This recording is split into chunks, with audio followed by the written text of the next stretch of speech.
I believe Really? it's somehow the world will change for me and be so wonderful. That's probably it. I'll look it up later. Welcome everyone to Table Reads on ScriptCamp. I'm your host, Gray. And what we do here, for anyone who doesn't know, we read submissions we've gotten from our members throughout the week, and then we give them feedback. We also have a currency here on ScriptCamp. They're called script coins. You can acquire them by participating in the form of reading through a script or getting feedback. And with enough, you can get various merch from here on the server. If you have 100, you can purchase your very own full-length feature or TV pilot read on this event. So do keep that in mind. Let's see, we're going to jump right in to our submissions today. Looks like we have 3 5-pagers. And yes, does everyone know where to open the thingies? Everybody knows to go to Table Reads info and either download the PDFs there, or you could simply click on Joel's stream to view the script.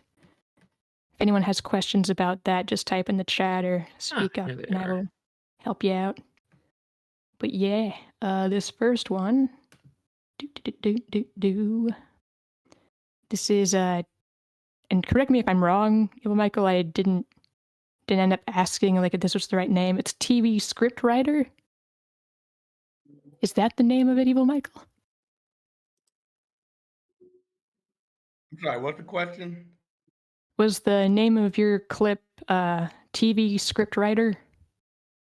No, that was what not. It's Chicago Ed. Okay. Apologies. Yeah. I meant to ask because that was in the text box for the submission, but I assumed it wasn't. Really? Did I put that in the title? So that was a mistake. I think I wouldn't be surprised if like I misread it or something. Hang on, let me check. This is a continuation of the same TV series that I've been submitting. Oh, okay. Because I do remember that name. We have read some of it before. Mm-hmm. It wasn't the file name as well, but for whatever reason, just did not catch on like I should have. Yeah, for title, there's TV Scriptwriter. Oh, well, that's a mistake. It should be Chicago Ed. This is Ernest Story. Mm-hmm. This is Act 2 of Episode 1. This seems like a different script, Michael. This is about Kiwan. Is it maybe the wrong file? That's not it. I have the right one. Oh, okay, my bad. I was looking at one. It's about a kid, Ernest, who has a complete meltdown. Mm-hmm. So in the Table Reads info file, I think you have a file called Pilot 3. That was my fault. I've submitted quite a few. Yeah, not sure that was my fault. Okay. It should say, let's see, it starts off with Act 2 on page 14. And I think I titled it as, to save it, as Ernest Story. It's the B story of Episode 1. Am I thoroughly confusing the audience here?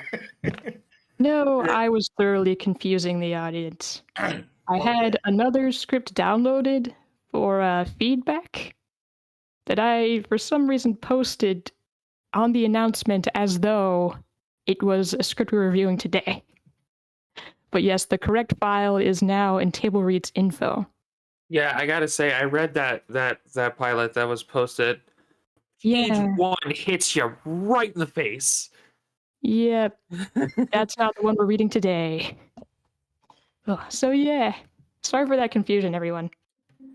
All right. So if we click Joel, share, the script will pop up there. Yeah. The script will appear there shortly. But yeah, thank you all for dealing with me today. I tried to be helpful and show you how to double parts because schools are crowded places, and I made a suggestion list of how you could double the parts. So yeah, we'll do that now. Right. Yeah. Let me get through the information first, but yes, I think we do have the list you gave to us. I hope that saved you some time. Yeah, thanks for doing that. It really does help. I'll do that in the future. And I've got 3 episodes written, so Michael, by okay. the way, you don't generally have to split up the parts because someone will do it. But yeah, thank you. okay. All right. Just trying to be a full herald. Well, let's see. Let me go through the rest of the information. This is Chicago Ed from Evil Michael / Quiche. The genre, evening pilot drama / soap opera. This is a TV pilot logline. 11-year-old Ernest discovers his family's deviant history. Feedback we're looking for. Can the viewer / reader understand why Ernest is in total meltdown mode after viewing the tape? Content warning for racial pejoratives, child in crises, lots of yelling and screaming. And yeah, I'm going to note here, whoever voices Ernest, you're going to have to prepare to say some really repulsive stuff. If anyone is uncomfortable with, we can circumvent that, or I can read the character if no one else wants to. But yeah, anything to add before we start, Evil Michael? Yeah, this is an intentional indictment on the type of ambush trash TV shows out here and the horrendous effects that it can have on children and a generation in general. The social implications of these kind of TV shows. Okay, So I am trying to pick a fight. Okay, let's see. I'm trying to look for the history head. Scroll and scroll. Yeah, thank you all for dealing with me today. I am. Yeah, no problem. Who reads Ernest needs to be a screamer. I don't know if you're gonna scream. I don't know, but he's in total meltdown. Yeah. Found it. Okay. Take a minute to get this together and. Yeah, I think we have like a regular crowd here, but when I get to casting the parts, just speak up and I shall cast thee accordingly. But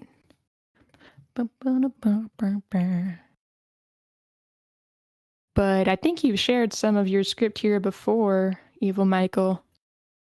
Where is this chronologically in comparison to those? Okay, so this is the B story of episode 1. However, after so much feedback, I was told that this needs to have its own separate A story. So I'm in the process of rewriting episode 1. But originally, this was the B story, episode 1. Where I think we've already read the A story where a couple guys get snot beat out of them in the boys' room. Oh, okay. I think I remember that now. Yeah. And this does happen on a Saturday, on the weekend. That's something I also got to edit into my script. It wasn't quite clear, like, why isn't this kid in school? But this happens on a Saturday. Oh, okay. Makes sense. I always forget, like, seemingly innocuous details like that as well. And of course, I don't know. Well, I don't mention it. In my rewrite, I need to put a blurb up there. Saturday. The fight happens on a Friday. This happens on a Saturday. Oh, I see. Some reading Tim Allen is growing this beard. Yeah, Joel, you said you've never heard of Drake and Josh, and I just like aged like 30 years in a second. Oh, that happens to me a lot.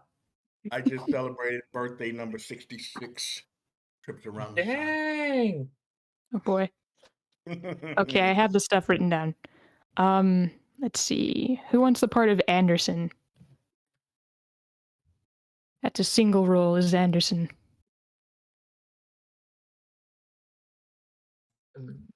I'll take it if no one wants it. Thank you, Willow.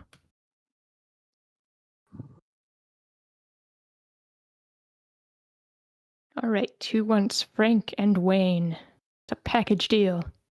Frank and Wayne. Give me my Frank and Wayne's, wait. Woo!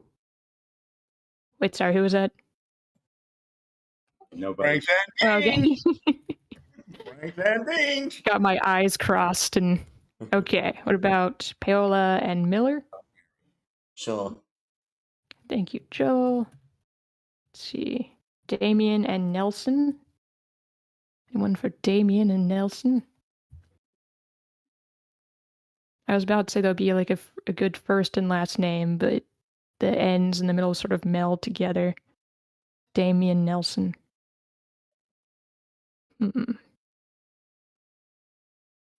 We have like that, and then 2 more double parts, and then Ernest. So wait, why are they double parts? I'm sorry. Because there's a bunch of parts, and Okay. Evil Michael has it set up so none of them interact with each other, and so no one has to talk to themselves. But yeah. I'll take another Okay. one. Wait. So anyone in the audience, if you'd like to read a part, raise your hand. I can bring you up on the stage. Okay, can I see who's raising their hands, like, from this? Yeah, you can. Yeah. They have a hand next to the icon. Yeah, right now no one is raising their hand. Okay, got it. Oh, There we got one. We got one. Okay. Here's a gentleman. Reel him in, reel him in. So, see the Taste of hand Sorrow, do you from see where I the was. accept invite button? If you're on a tablet, you might have to turn. There you There go. we go. Woo. All right, can everybody hear me? Taste of Sorrow. Yeah, we hear you. If you wanted a part, we have Damien and Nelson. Are we 2 different characters or the same character? Oh, they're different. But they're both minor characters, so you can take them both. Where is the screenplay itself? I'm having difficulty finding it. So you'll be able to click on my screen, and I'll show the PDF there in a minute.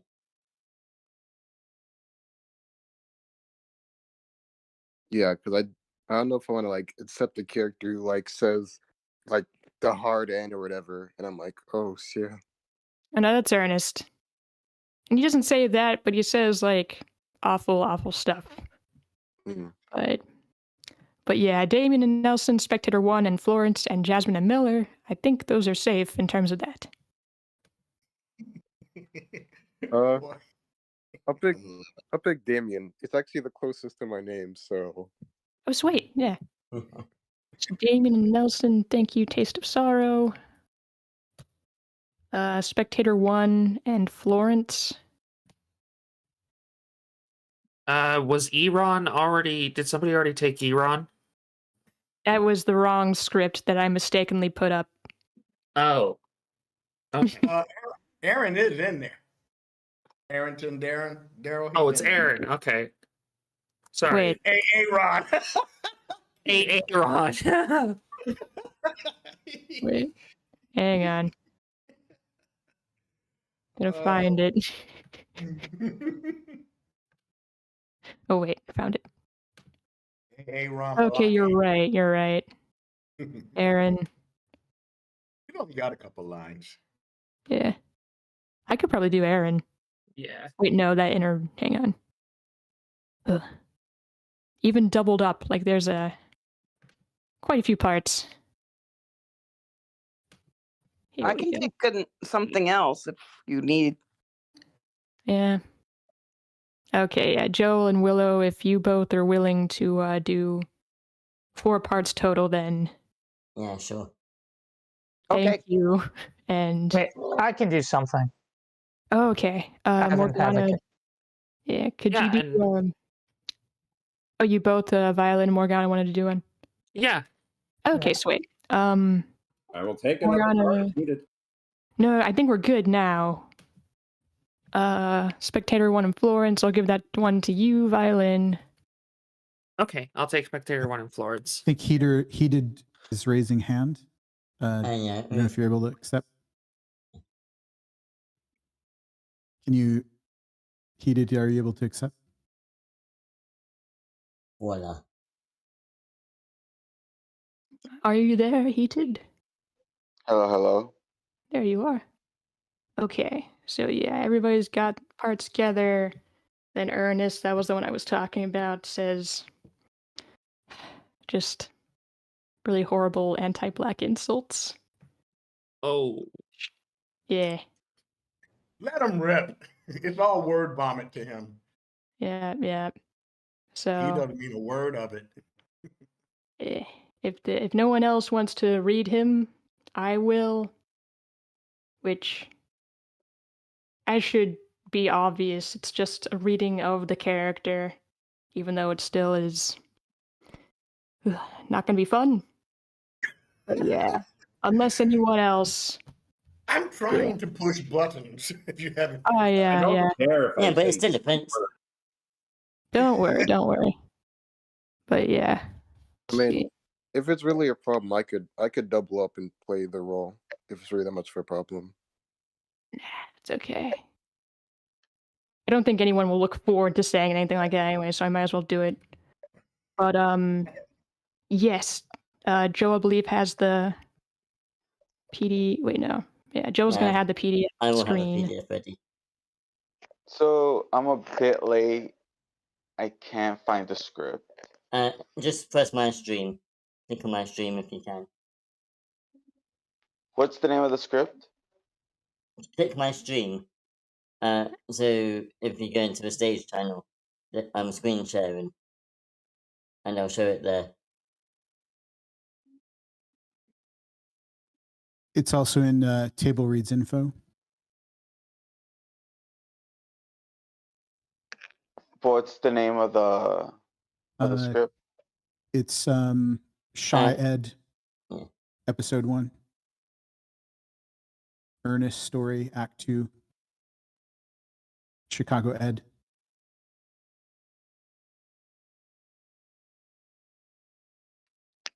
All right, cool. Got it.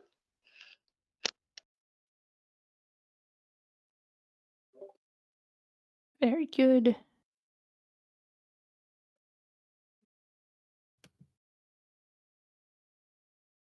Yeah, I saw your message, Lasagna. It's okay, don't worry. But yeah, and you said you didn't have the PDF yet, Joel? It will be there now. Oh, okay. Yeah. Already. Yeah. I can read that part if you need me to, Gray. Just let me know. Okay, yeah, I guess I'm reading direction anyway. Would it help Yeah. if I reloaded it in the chat? No, Yeah, I can think put it in. everyone's got it now. Okay. Oh, everybody's good now? But yeah, if you'll take that so. part, Nacho, that would be good. Sure, no problem. Thank you. Yeah, it's another thing. I'm always speaking throughout these events in addition to doing direction. I was telling you guys I was worried about disgusting spit noises, but apparently it's not a problem yet. So I'm glad for that. But Are we reading all 15 pages? Or Or just the no, first 5? just the first 5. Okay. So yeah. But everyone's got the stream open and Dora has the PDF open for this. I'll start with direction. Act 2, black screen. Stupor. Saturday morning, home of Ernest Hillman. Interior Ernest home day. Fade in. Ernest, 11-year-old, finds himself once again alone at home. Infected with 11-year-old curiosity, he decides to explore the contents of his parents' bedroom. He rifles through their dressers and discovers bras, jockstraps, and other embarrassing items. Ernest explores the closet and uncovers a set of ancient videotapes and inserts one into his parents' VCR. Ernest views the tape and starts to tear up. Tearing turns into sobbing. Sobbing leads to painful screaming.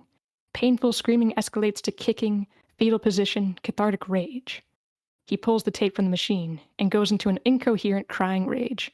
Tears and snot run down his face. He makes no attempt to wipe it off.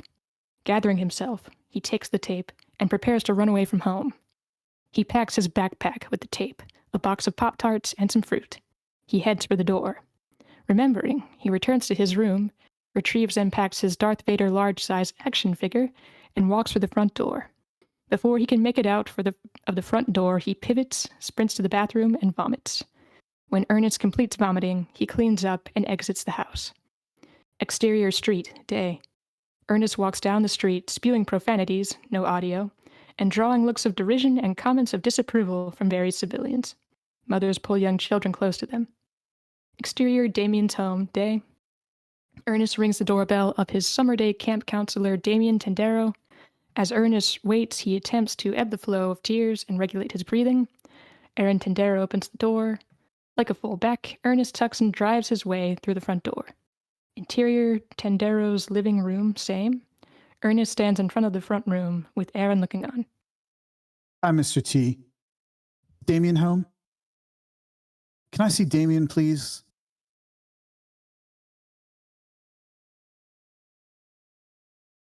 Oh, wait, we never... Can you hear me? I heard you. I think Violin did mention Aaron earlier, and we forgot to put in the list. I can do Aaron. I want you to try it again. Exit, then re-enter my home in a civil manner. Ernest returns outside the front door. Hi, Mr. Tendero. Is Damien home? Can I talk to him? Yes, Damien is home. You may enter. Damien's younger siblings, Frank, 8, and Paola, 6, watch with delighted anticipation of Damien getting into more trouble. Kids, please go upstairs and see if Damien is awake. Frank and Paola race up the stairs. Interior, Damien's room, same. Damien lies in bed with the cover drawn over his head. Frank and Paola pounce on top of him.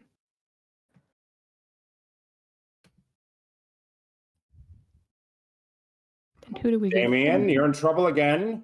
One of your campers is downstairs, and this one is really messed up. Paola peels back the cover and gives a playful bite to Damien's ear. Damien Sorry, was that Zoidberg just now? I don't know. Damien, you're in trouble again. One of your campers is downstairs, and this one is really messed up. Okay, let's stick with the script, guys. We're on Damien. Will you stop? Will you stop? The little ones side off the bed as they yank the cover off of Damien. Teasing, they run to the stairs and taunt Damien with the cover. They walk down the stairs with the cover. Wearing football-decorated boxer shorts, Damien puts on sweatpants, a shirt, then walks down the stairs. Interior front room, same. Damien arrives downstairs. Hey, Ernest. What's going on with you? Ernest grabs Damien's wallet and buries his waist and buries his head into his midsection. Damien, can I sleep over tonight for a couple nights? My parents are messed up, and I won't get into any trouble. Okay? Ernest, are you okay? Has somebody hurt you? Nobody hurt me, but my parents. Oh no, I think I'm going to be sick again. Ernest bolts toward the bathroom. Again? The family follows Ernest to the bathroom. With his head in the toilet, Ernest attempts to vomit but only dry heaves. Minjo, have you taken any drugs? Drugs? I don't do drugs. I'm 11. I've got to call this in. No, please. No cops. I didn't do anything. It's my parents. Ernest continues to dry heave. Rosa Tendero, mother, walks the little ones away. Aaron dials his phone. Interior Anderson's unmarked vehicle, day. Anderson and Miller cruise by a park, overtly making their presence known to the youth of the neighborhood. Anderson's phone rings. Intercut phone conversation. Hey, Pat, you want? Yeah. Charging crisis, line 20. 26. Aaron's house. Miller pulls into traffic. Interior front room, same. Aaron and Ernest stand in the front room. Damien hands Ernest a tall glass of water, which Ernest gulps right down.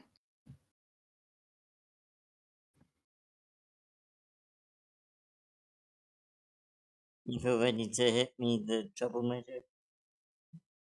Sound off screen, the sound of 2 car doors slamming.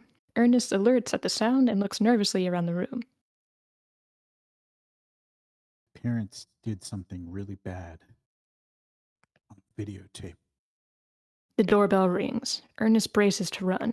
Aaron opens the door to Anderson and Miller. Ernest attempts to bolt out of the back way. Damon intercepts and hoists him up. Ernest squirms and fights. You called the cops on me? Thought we were friends, you Judas-ass traitor. Ernest, you need help. Anderson's cool. Help this, you Tio Taco turncoat. Damon bear hugs Ernest under his armpits as Ernest vainly tries to strike him with flailing fists and kicks. Anderson approaches the boys. I got this, son. Damien has laid Ernest on his back. Anderson kneels over Ernest as Ernest continues to escalate. All right, little friend. Saturday night fights are over. You're safe now. More kicking and flailing. Yeah, but you won't be safe when I get up off this floor. Anderson shows Ernest his handcuffs. You want me to put these cuffs on you, boy? Up yours, Denzel. I'll kick your mini-binny nuts up around your neck and make castanets out of your eyeballs already. You spear-chucking, gorilla-looking, melon-slurping, chicken-stealing. Anderson turns Ernest to his stomach and cuffs him. Anderson then hoists Ernest over his shoulder and walks out the front door held by Miller. Thanks for calling, Aaron. We'll get him safe. We'll get him home safe. We'll contact you shortly.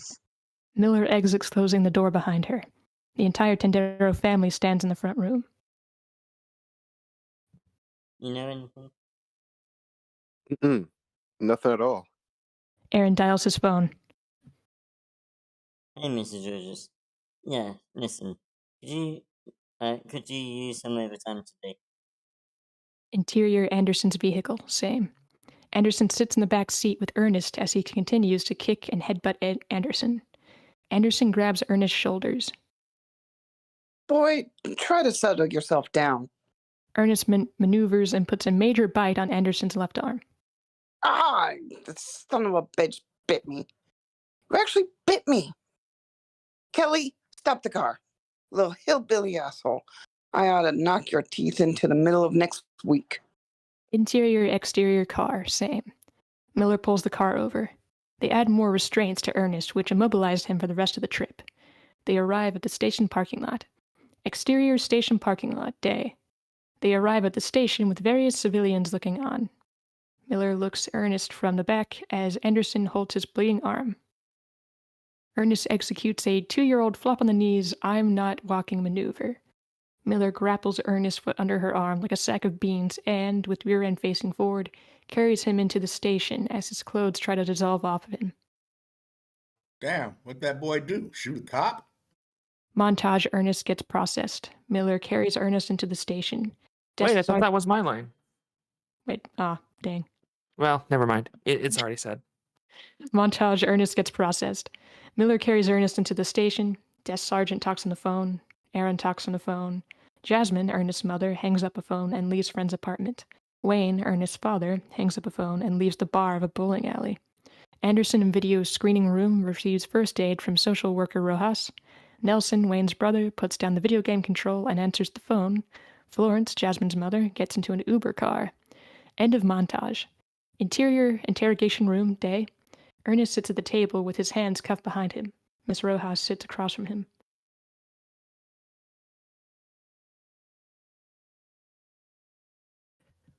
Think you're ready to talk now, Ernest? You find the videotape? Yes, I haven't watched it yet. Are you on it? No. Can you tell me what is on it? Ernest drops his forehead to the table. I don't want to be with those people anymore. Can I have some foster parents or something? We don't pass children around like baseball cards. We protect you. When was the last time you ate? Rojas lifts Ernest's chin and makes direct eye contact with him. You want a sandwich? Sandwich? No, I don't want a sandwich. I want a divorce. Are you a divorce lawyer? Will you please get these cuffs off of me? I haven't killed anybody yet. We're going to give Ernest a little more time. We'll watch you through that class. We'll try again when you de-escalate. Rojas leaves the room. Can somebody please take these cuffs off of me? I'll be good now. I promise. Anderson, where are you? Anderson! Oh, shit. Rojas and another officer enter. Have we de-escalated now? Yes. The officer puts a plate with a sandwich on the table, uncuffs Ernest, and sits next to him. Rojas places a soda and a bag of chips on the table and leaves. Ernest sits, not eating. Interior video screening room, day. Present are Miller, Anderson, and Rojas. On the screen is Ernest's family on a surprise/ambush/reveal type trash TV program. Jasmine is on the screen explaining to Nelson that she is in love with her brother Wayne. This is followed by typical trash show action with the entrance of Wayne, confrontations, fists, audience chants, chair tossing, security guards, and lots of censored profanity. Anderson stares with his mouth agape. Oh wait. We have read more than 5 pages. Are we still going? No, I think 1, 2, I think we read 3, 10. 4, 5. I sure hope so. This is so good. Ah. Yeah, not gonna lie, I'm engaged. Ugh. Sorry, guys. I'm losing my mind. Also, yeah, I should have noticed that the page numbers were from a larger document.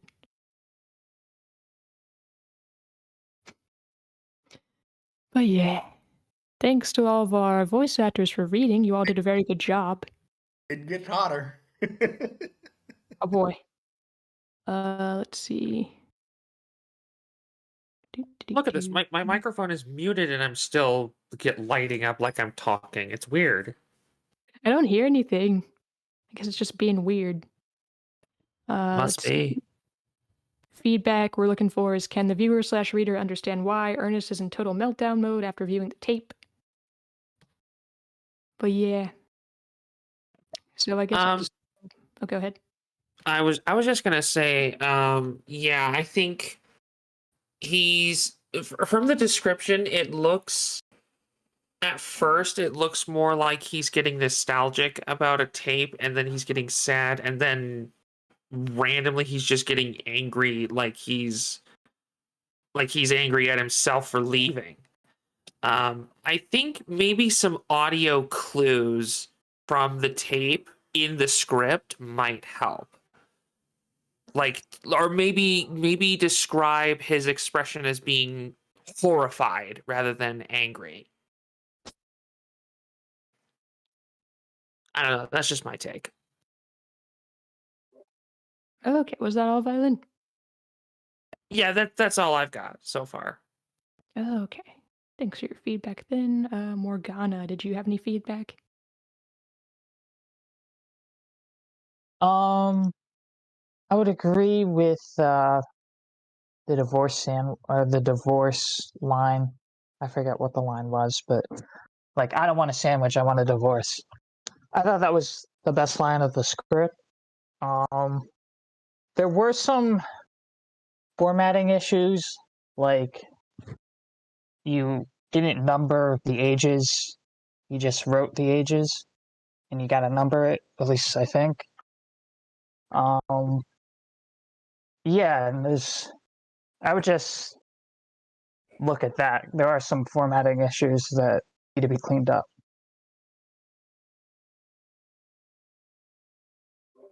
Thanks, Morgana. Taste of Sorrow, did you have any feedback? I think more to the point of what Morgana was saying. I think the weakest part of the script, which is not to say that this script is weak at all, I think there's a lot of good, is the formatting. When with the information you gave, I think that it does well to set a scene, but I think sometimes you kind of like summarize what happens without showing what happens. It's like you're telling what happens, and it kind of makes sense in a way because you're focusing more on the details rather than like any like you know subjective thing. But I think to make the scene feel a bit more real, you can add to the scene. For instance, I'm gonna pull this up actually.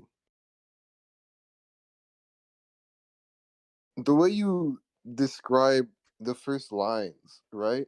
It comes from like it feels like writing a synopsis in a way. Like you're reading the beats of what happens without actually feeling it because it's not described in detail, you know?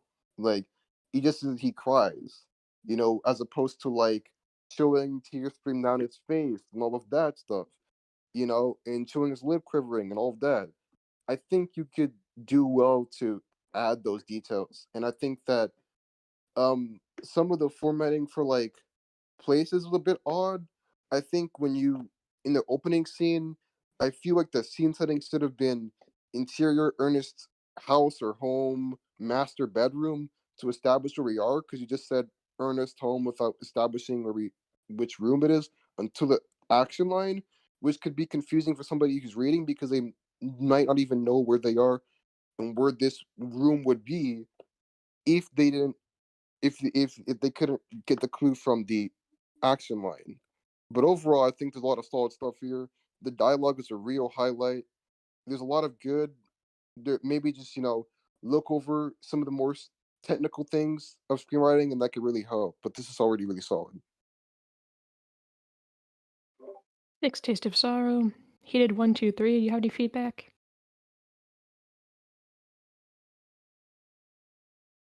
All right, Dan, do you have any feedback? I kind of get why he breaks down. I think he walked in on what I guess his parents' porn.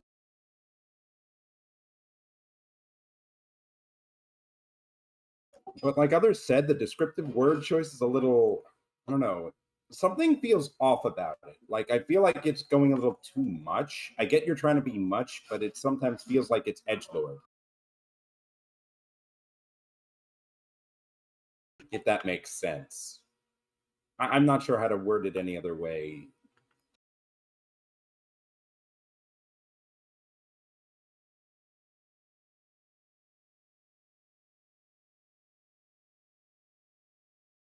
Okay, was that all, Dan?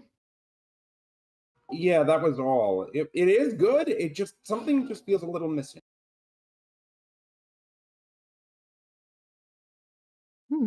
Okay. Asana, do you have any feedback?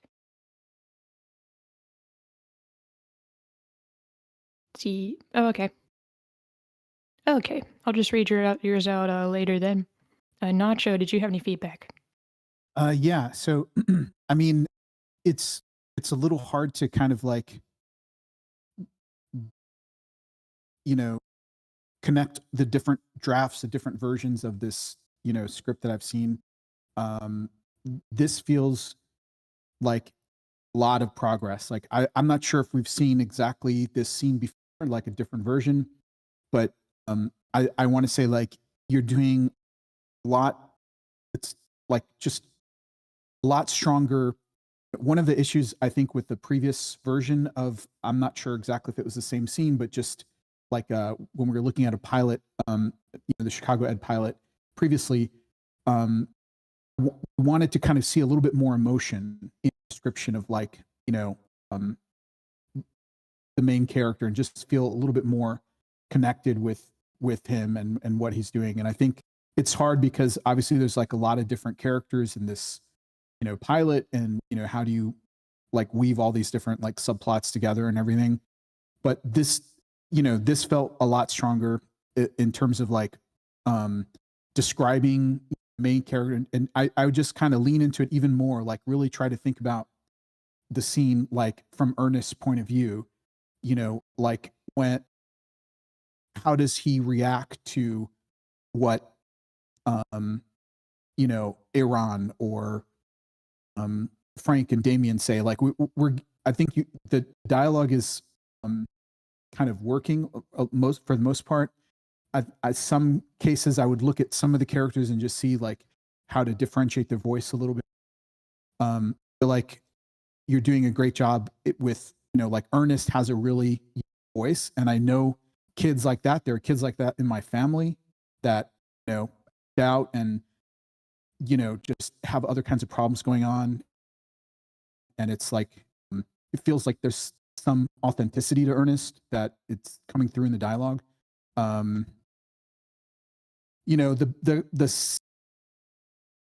of it, I guess, could be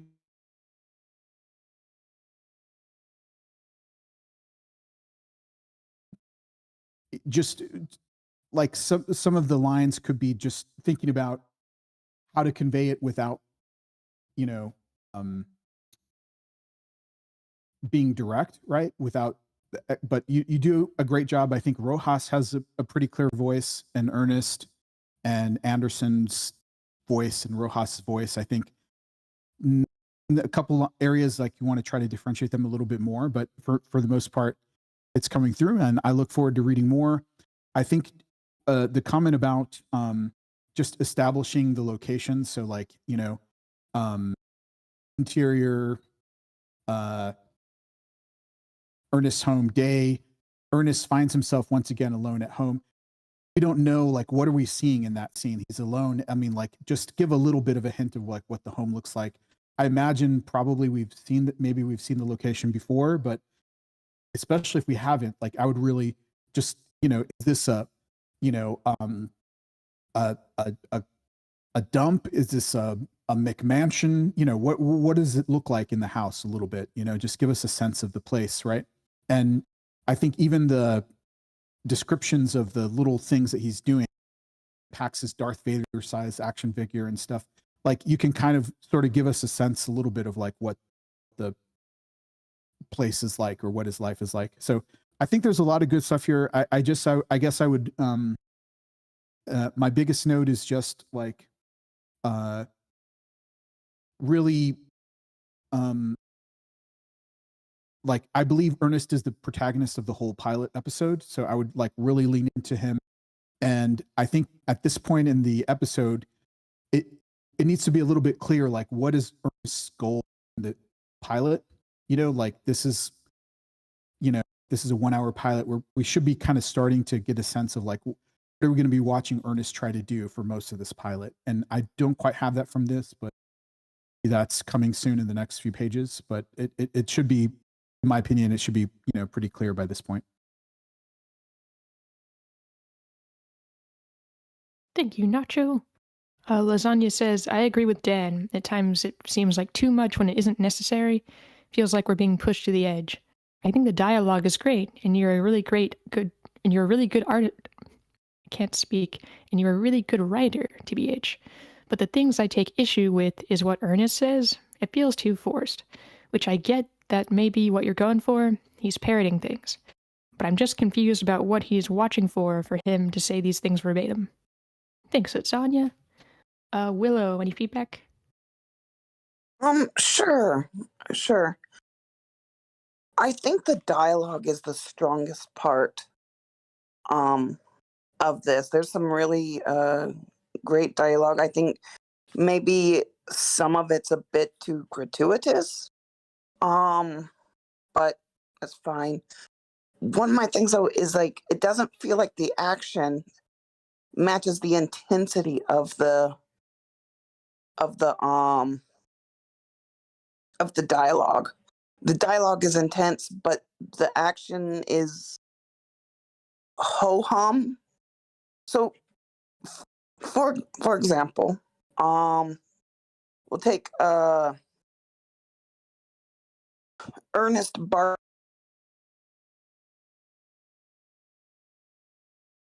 the door, and Ernest barges his way in, but it doesn't quite come off as that.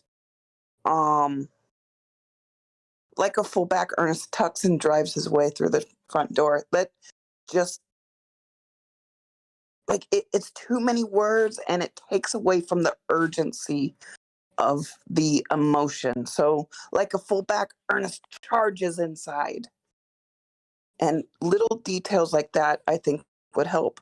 But then also when Ernest speaks, "Hi, Mr. T, is Damien home? Can I see Damien, please?" That sounds very polite. Like the whole thing, I feel it's not until a bit later that we start to feel the urgency. and that's usually because of the dialogue. But in the first part, it's kind of too wordy, and Ernest is being awfully polite for everyone saying how upset he is, or others are taking note that he's having issues. Also, I also thought like he found a sex tape or something. I get that you're holding out.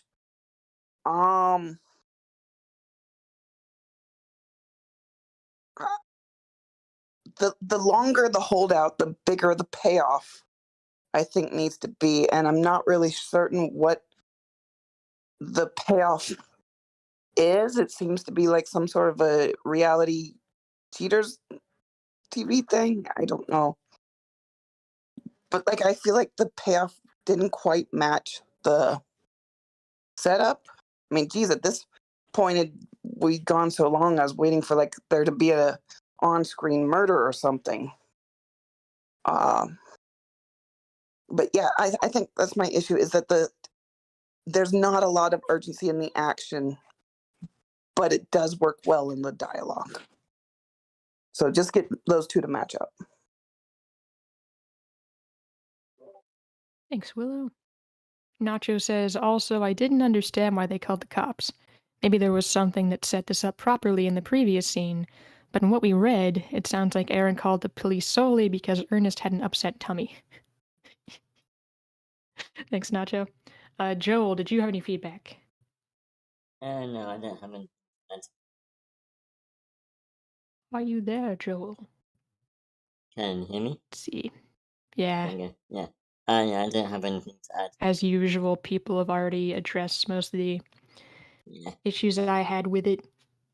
But yeah, good job on keeping me engaged. I do like wanna I have to see what happens at this point. But what was I gonna hang on. I think I was just gonna add on that yes, I did want the his reaction to sort of mirror more what he saw, because I don't know. People's reactions are subjective, but my first impression was that he was like seeing snuff film with his parents in it, and just something way worse than I understand it to actually be. But yeah. But thank you for sharing, Evil Michael. Some feedback helps. Did you have any questions for us, Michael? Yeah, thank you for a wonderful read. That's the first time I've heard voice put to these words. I've had other parts of the script read, and I said, your feedback is similar to I've had professional readers read it. They said Ernest should be an A story, a separate A story. So I'm definitely going to take that advice. And it is an attempt to pull the rug out from under. You were set up.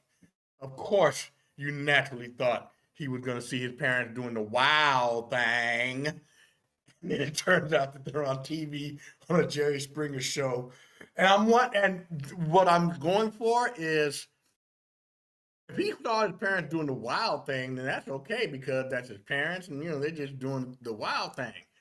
But for them to go on national television, and you do understand that Ernest now understands that his mom was banging both his father and his uncle.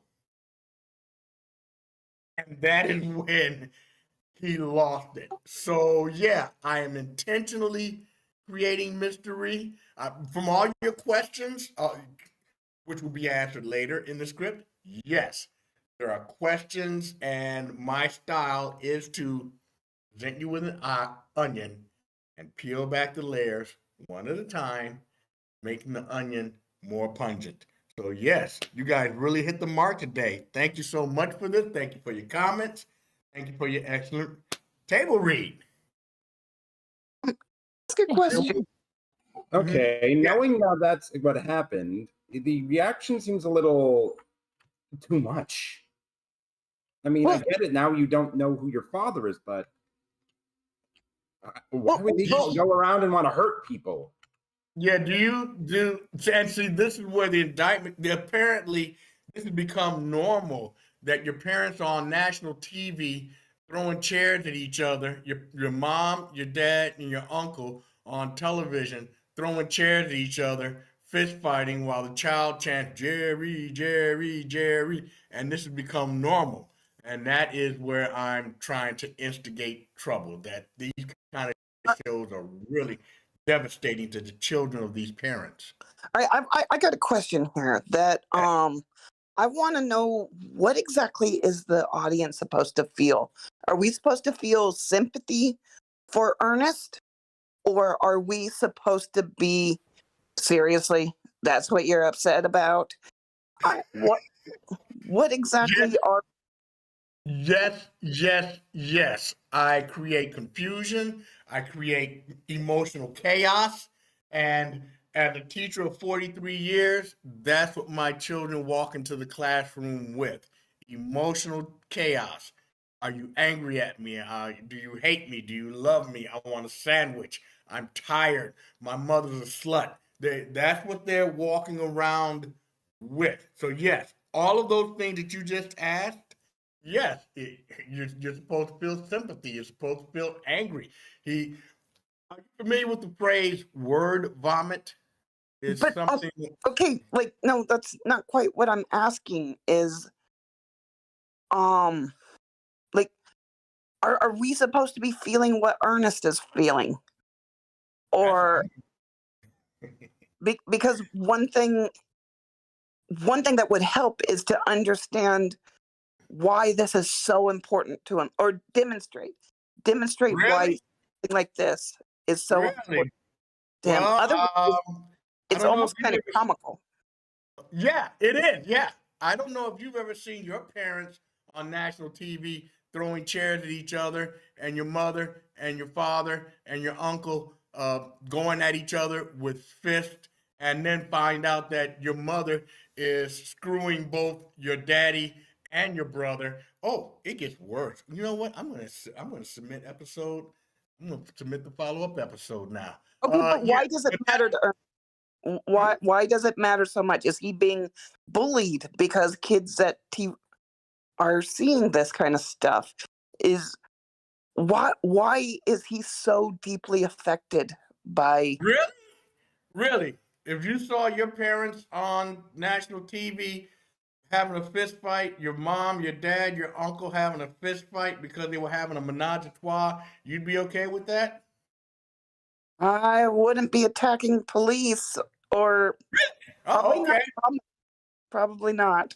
I think it might be a generational thing. I'm a baby boomer, okay, and that's the point of this script, is that apparently this has become so normalized that yeah, my mom, she's screwing my dad, and she's also screwing my uncle, and they're doing it all at the same time, and he's getting it from the back, and he's doing it from the front, and she's got her mouth on, and maybe that's normal. Okay, I guess if that's okay. But remember, he's 11. And that's what I'm manipulating the audience, because the audience is applying grown-up emotions to an 11-year-old. Grown-ups are able to rationalize it. Well, yeah, my mom and was screwing my dad and my uncle, which is okay. Uh, Maybe they would, but he's 11. He's 11. Actually, originally he was 9. But so many of my writing teachers told me, no way does a 9-year-old do have this vocabulary. So I changed it. But I think I'm gonna turn them back to 9 again. I feel like if it was me, I would be hiding under my covers, embarrassed, and never go back to school, just because I would be so humiliated more than angry. That's I coming. Oh, wait till you read episode 2. It's there.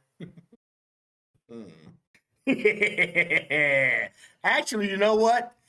That's what you just described is exactly what I was trying to provoke in the audience.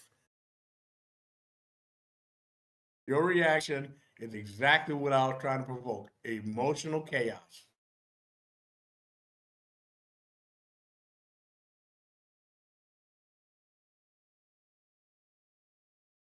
Well, sweet. Thanks for sharing, Michael. It seems like there's a lot of messages in the chat that I'll just let you read through. Don't have time to read through all of them one by one. But yeah. And good job giving feedback, everyone. Great. I think I'll submit. Well, we didn't read the other pages because you got some more choice words at the police station. But okay, so I'll just keep submitting and get more. See, that's how I know this show is going to be a hit. I'm trying to provoke these kind of conversations. I want America to have these kind of conversations. Did you see what this little 9-year-old did? He bit a cop. He actually bit a cop and lived to tell about it. A Chicago cop. I get that. I just don't understand why he bit a cop. Good. That's what I'm trying to provoke. I want you to go home. I want you to think about it. What did this kid see on that tape that would cause this kind of a reaction? Oh yeah. And Yes. also, sorry everyone, I did not keep track of how many pages we were reading. That just slipped my mind somehow, and then with the page numbers taken from the actual full script, my mind is more made out of butter than usual. So yeah, thank you all for your patience. But let's see. Okay. Next script we have, let me check the info here. Where did it go? Just Rita from Pollock and Lasagna. Let's see. Need to check my audience.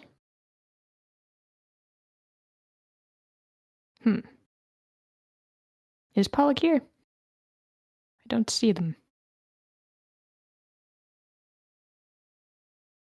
It doesn't look like I'll they are. DM them and see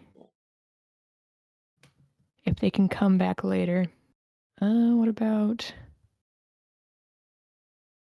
Okay. Looks like Mutant Llama is here. But yeah, I'm gonna DM Pollock and see if they're coming later. Wait, no. Wait. Wait, no. Okay, yes.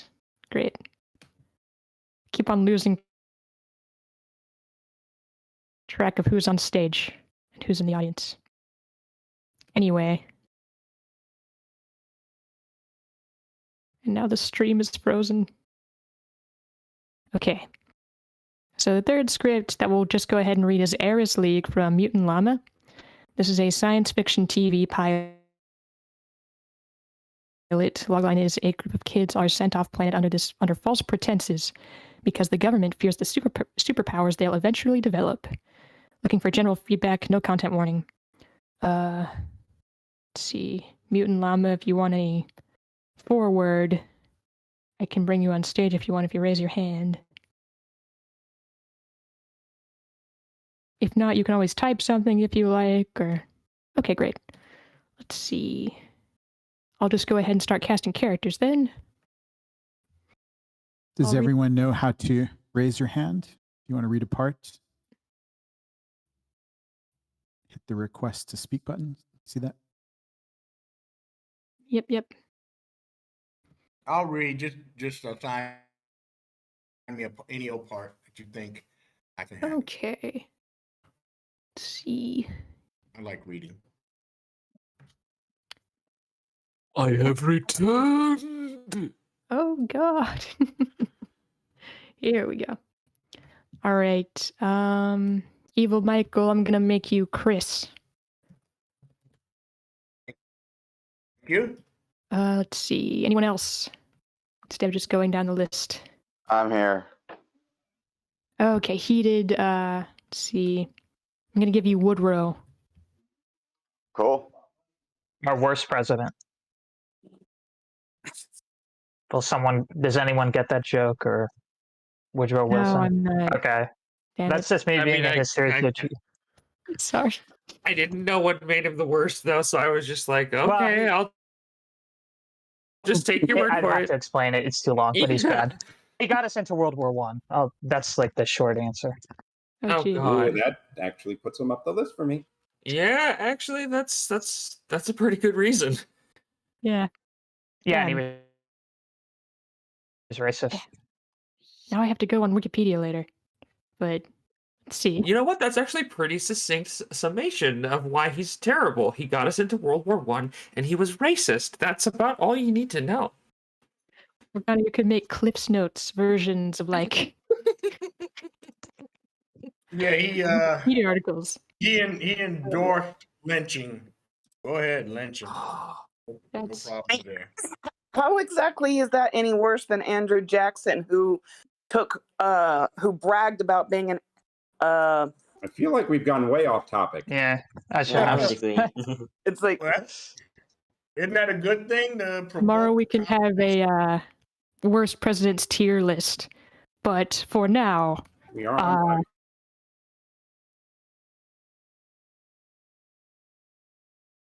I can, yeah, I can take a yeah. roll, whatever roll. Okay, All right. I'm gonna give you Manuel. Right. 4 more rolls left. take somebody. Thank you, Willow. I'm gonna make you Natalia. And now I'm take a trying roll to too. figure out which script are we reading again. I'm so sorry.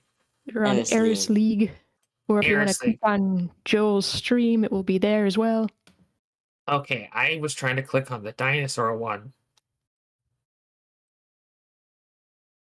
A dinosaur? Just Rita. Oh. Is that? Okay, we have a comment from Facebook. Quentin Leach says, Oh. "This is cool." Thanks, Quentin.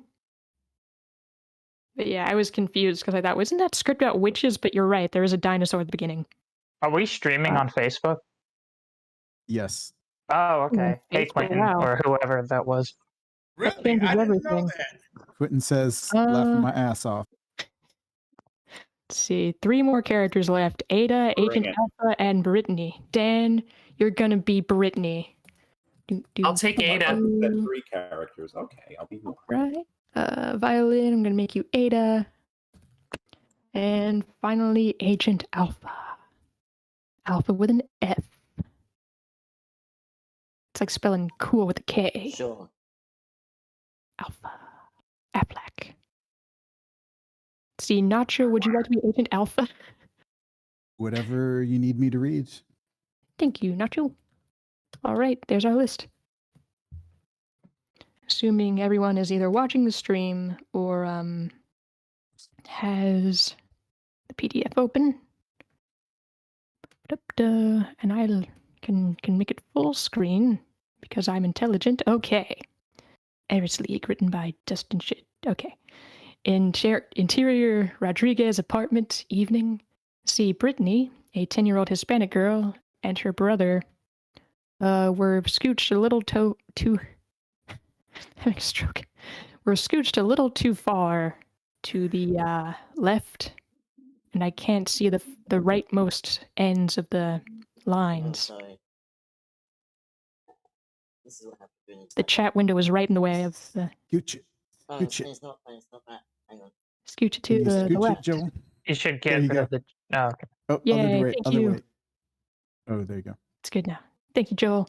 A 10-year-old Hispanic girl and her brothers and sisters running around an apartment living room, fighting over the remote, switching a smart TV back and forth between apps, arguing over which movie to watch in a combination of English and Spanish. A Puerto Rican flag is hung on the wall in the background. Parents Manuel and Ada are in the kitchen, separated from the living room by an island counter, cooking supper. A knock is heard at the door. Honey, did you invite any guests over? No, I didn't. The knock repeats loudly and assertively. It's not rent day, is it? Kids, stay away from Ada the door. goes to the door. Ada goes to the door. Her husband turns the stove off and follows. She opens the door to see Agent Alpha, a woman in a black pantsuit carrying a briefcase.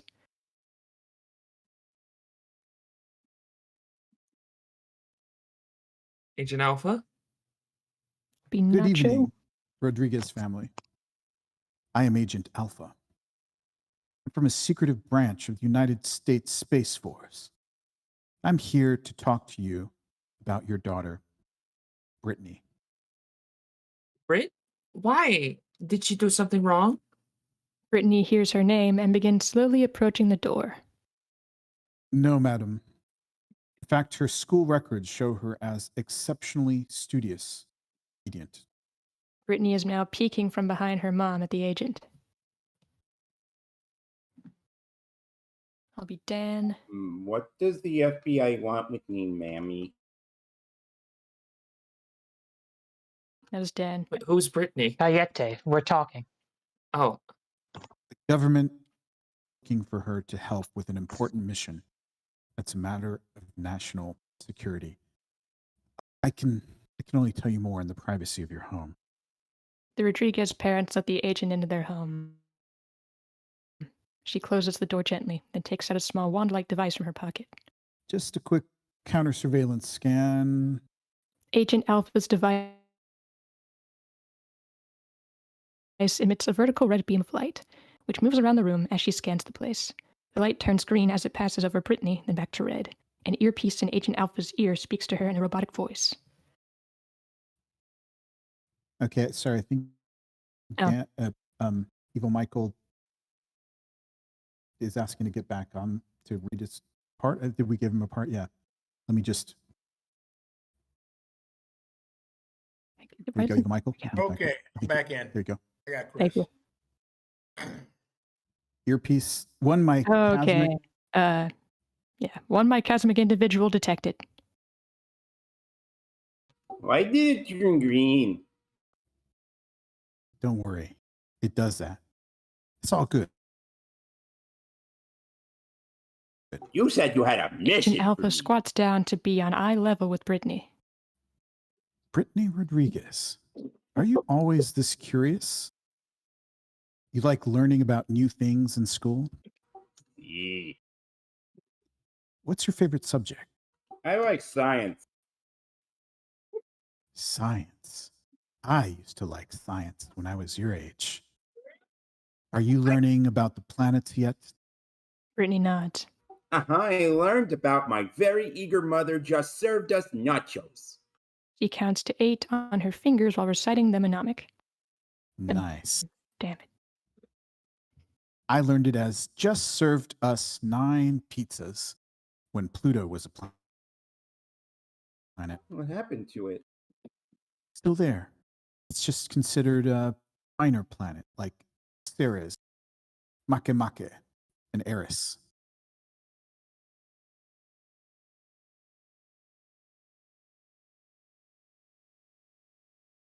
Turns out there's people on it.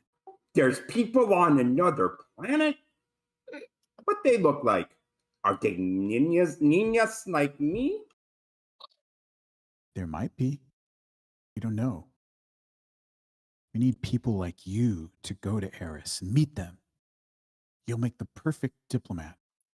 Brittany is excited by this. oh, sorry. Diplomat, she's 10 years old. She ain't going to space. And a half. We need young people. It takes a long time to get to Eris. Find some kid in the gutter without a mama to protect them then. Agent Alpha tries to object but gets pushed out of the door by Brittany's parents. Interior Brittany's room next morning. Chiron the next morning. Show Brittany's well-kept room. The bed has clearly been slept in, but Brittany is notably absent from it. Ada is knocking on the door impatiently. Britt? Brittany? Time for school, get up! She finally opens the door, walks over to the bed, and finds a note on it. Her expression turns to fear as she reads. Don't worry, Mrs. Rodriguez, your daughter was safe as us. Sincerely, Agent Alpha. Fade to white. Title card. Eris League / Operation Buren. Interior spacecraft main dining room morning. Chiron, roughly 8 years later. Chris, a skinny and energetic young man, is waiting impatiently at a gleaming table, floating weightlessly just above a seat in a spacious spaceship dining room. Brittany, now 18, enters along with Janet, a curly-haired 17-year-old girl.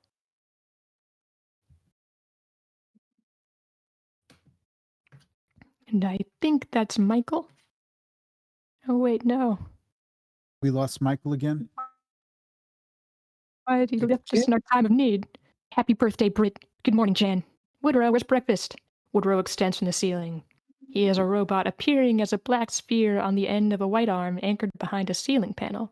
He has a glowing blue ring on the black sphere that expands and shrinks when he talks. It's ready. I'm just waiting for the others to get here. Thank you, Chris. Good morning, Janet. Brittany and Janet share a quick kiss and hug before sitting down next to each other. Someone decided to show up. Hey, Renee. Chris waves welcomingly to Renee, while Renee enters a young woman who appears persistently tired. Renee doesn't say anything. She hides her face after sitting down. The rest come in after her and sit down. Natalia, a similar age Pacific Islander woman, Clark, an athletic white man, and Noah, a Jewish young man with a goofy demeanor. Trapdoors open in the table, and plates of French toast rise through the holes in front of each crewmate. Woodrow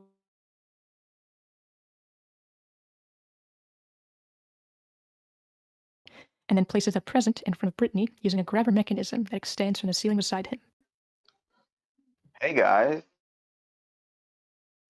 I don't know if you've noticed, but Brittany is now 18 years old as of today. I got you a little present, Brittany. What page are we on right now? That's what it is. Open it and find out. This is the last page, I think. Brittany opens the present, preserving the paper, to find a tablet computer inside. Wow, a tablet computer? I thought you said you couldn't get these. I couldn't, but just last night I pulled close to an asteroid and extracted just enough rare earth metals from it to fabricate one from scratch. It's like an iPad, except without the brand.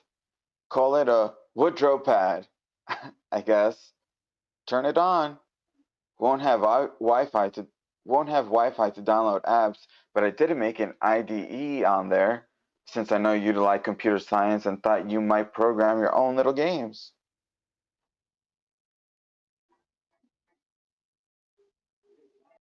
Awesome. I appreciate your effort, Woodrow. Brittany turns the tablet on, and one of her hands starts to fuse with the device before unfusing while she gasps. That was weird. What is? My hand just melted into the tablet.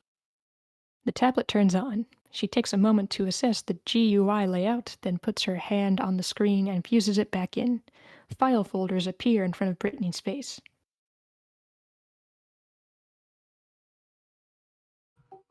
I could see all of the files on it, like they're floating in the air. Anyone see that? Nobody else does. I just wanted to. Sorry, We we're are on page past the limit. 6. Yeah. It doesn't seem to be any slug line in sight that we could end on easily. So yeah, good place as any. Thank you. But, all right. And thanks to Mutant Llama for sharing with us. We're just looking for general feedback. Imagine how it must be to clean up your desktop. If it's all just surrounding you, that would feel like drowning. But yeah, let's go down the list. See who has feedback. Violin, have any? Well, I will say I do like the I do kind of like the family dynamic at the beginning. I do think that's pretty cute. Although I will say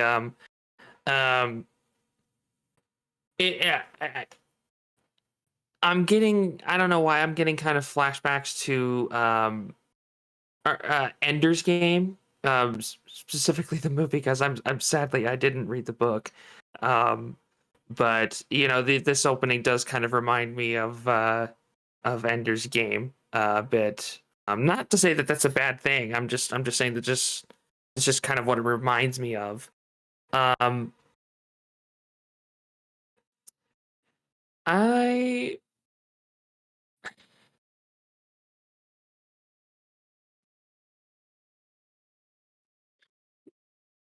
will say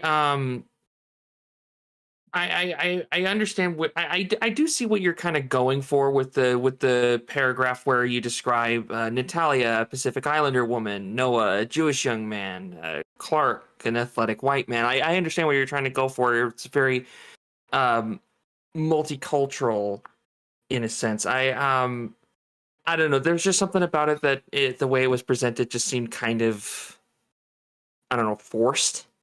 And I'm not really sure how I would even go about fixing that. That's just something that I did something that's I can't even quite place what it is that makes me feel that way. But that's just my take. Yeah, I'll surrender my time. Thanks, Violin. And we can always come back to you if you have more, so keep that in mind. Or you can type and I can read it out. Yeah, sure thing. But Morgana, do you have any feedback?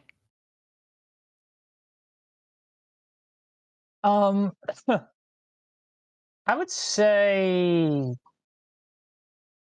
some of the action lines are pretty long.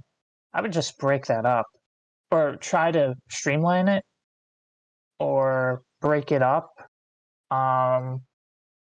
Cut like the one on page 5, for example. I'm not saying there has to be any rule, like 3 lines or anything like that. People write their own way. But from what I know, people who are not connected, like all of us, the people who read, a lot of them just look, and if they see like a bunch of text and they don't know the screenwriter and the screenwriter's not famous or has a rich dad who can buy them off, they're just going to throw it away. So I would just try to streamline some of these action lines. As far as the plot, again, I would agree that the beginning, it's nice to see the family together. Although if I was a dad or a mom, I would be a lot more angry that this random dude is just showing up. I would like say, get the hell out of here or something like that, trying to kidnap my daughter. But yeah, so. Thanks, Morgana. Heated, did you have any feedback? No feedback on this one. All right. Taste of Sorrow, did you have any feedback? Well, yes, I do. I think that the opening line, from the opening line, I got a really big sense of insecurity in the writing. It felt a little like didn't have much like how do I say this with like it felt a little bit like there was a discrepancy between like what they wanted to portray and how it ended up actually reading. Like I understand we wanted to open with was opening with a person, right? But the way that it's written, I don't get any real idea of what Brittany looks like. I just get like her name, her age, and her race. And that kind of off put me a little bit because if we're having a main character, having the only description of them be like their age and their race doesn't give me an idea of what she looks like. Is she, does she have a chipped tooth? Does she have like a nose that kind of protrudes a little too much? Is that something she's worried about? Does her teeth kind of stick out a little bit? It's small things, but the way it is now, it's like I really can't visualize it. And I think that the way some of these accents are written, you could trim them. You could certainly trim them and cut some of the fat of them and keep the essence without having it be like as long. Um,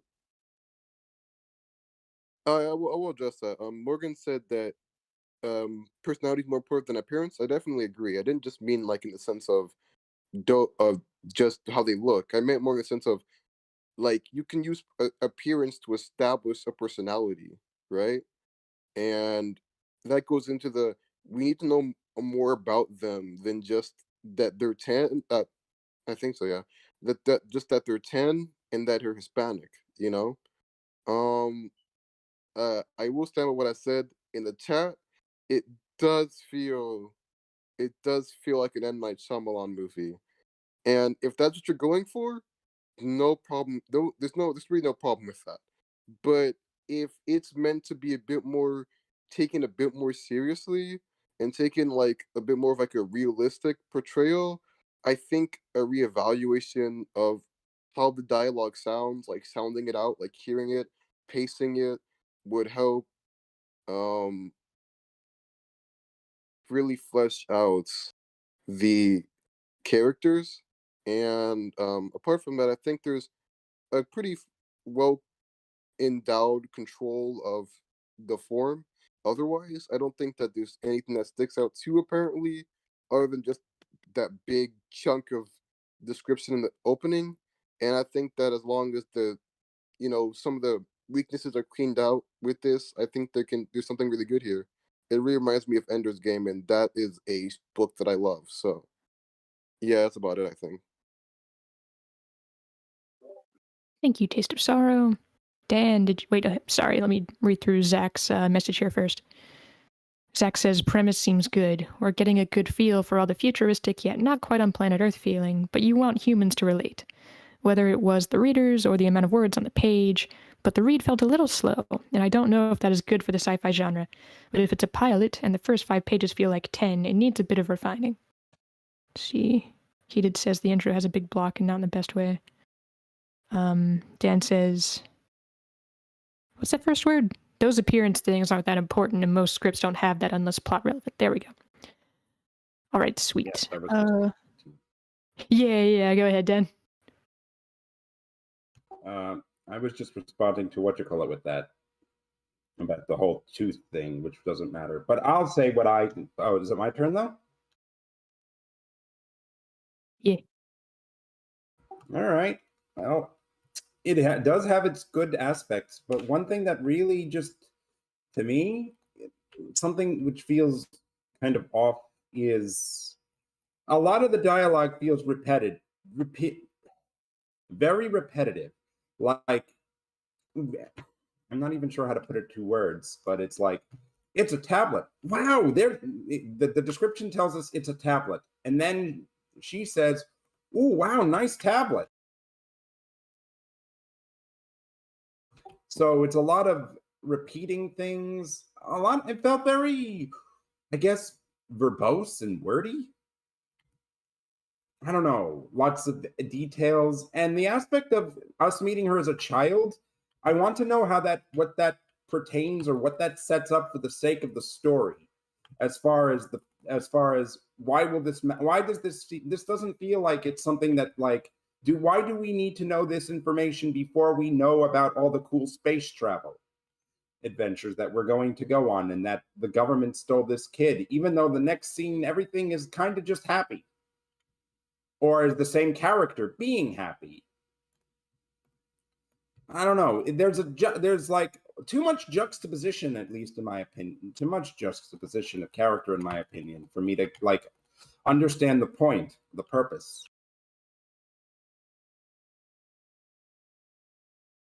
I hope I'm making sense with that, what I'm saying here.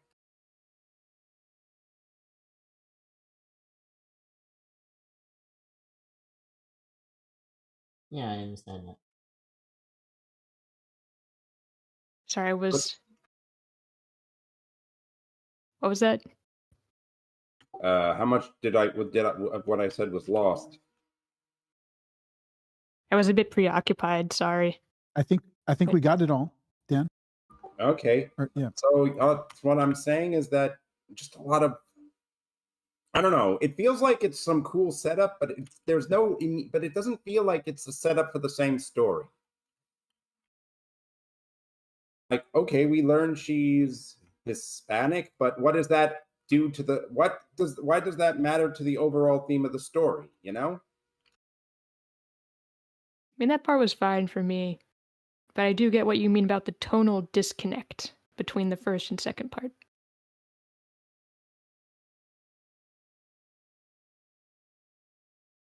Yeah, I guess tone is, I guess the thing is tone.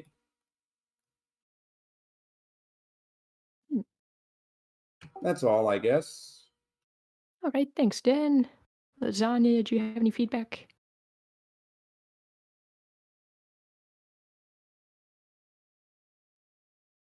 Well, that's fine. Nacho, you have any feedback? Um, yeah. So, yeah, I posted a script in the chat. This is Knock at the Cabin. Uh, I think it's really helpful to look at. This is like a masterfully done. You know, it's just someone talking with a little girl, but it's really suspenseful, right? So I don't know if that's what you're going for in the scene, but like we're kind of missing, you know, some like this feels like it should be. I would either just make a real clear choice: is this Brittany scene or Agent Alpha scene? Right now, it's kind of like a little bit more, you know, Agent Alpha, sort of like following a door-to-door salesperson, right? Like somebody who's trying to convince someone to let their kids go with them, right? And that's okay. I would just make a clear choice. Like, is this going to be Agent Alpha's scene? Then make it feel, put us in Agent Alpha's head when she sees the door, and make it really difficult. Make the parents like really hard for her to convince them.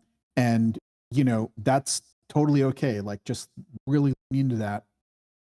Or really lean into this being Brittany's scene and what Brittany is, you know, like trying to do in the scene. I think it could be more of like a suspenseful scene that it's like maybe Brittany doesn't, you know, have a clear goal, but she's getting creeped out by this person. You might have Agent Alpha approach Brittany, I don't know, a playground or something, or, you know, I'm not sure exactly, but, you know, right now, I would just kind of really work on the scene, you know, the character descriptions and a lot of the, you know, just really improving the dialogue and adding subtext to the dialogue and like, you know, all this kind of stuff. Personally, like I wouldn't worry too much about all of that. I would just really worry about making the scene work, right? Making these scenes work. And then once you have a, you know, in your next draft, you can take a pass and really like punch up those descriptions. And, you know, like one thing that's just really simple, easy to do pretty quickly is like just break up all these big blocks of text, right? You have a lot of big blocks that are just, you know, I think the solution is just read lots of proscripts, right? So I'm going to post a link here to the blacklist.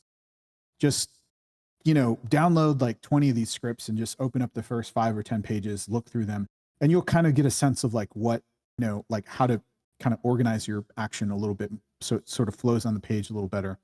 And, you know, yeah, I agree with the comments about, you know, just describing Brittany as a 10-year-old Hispanic girl. It doesn't really do anything for us, but, you know, I think it, for me at least, like, I don't worry too much about the descriptions in the first draft. I'm just trying to get everything on the page and make the scenes work, because you might end up like, you know, totally cutting the scene or something. So don't worry too much about it being perfect, right?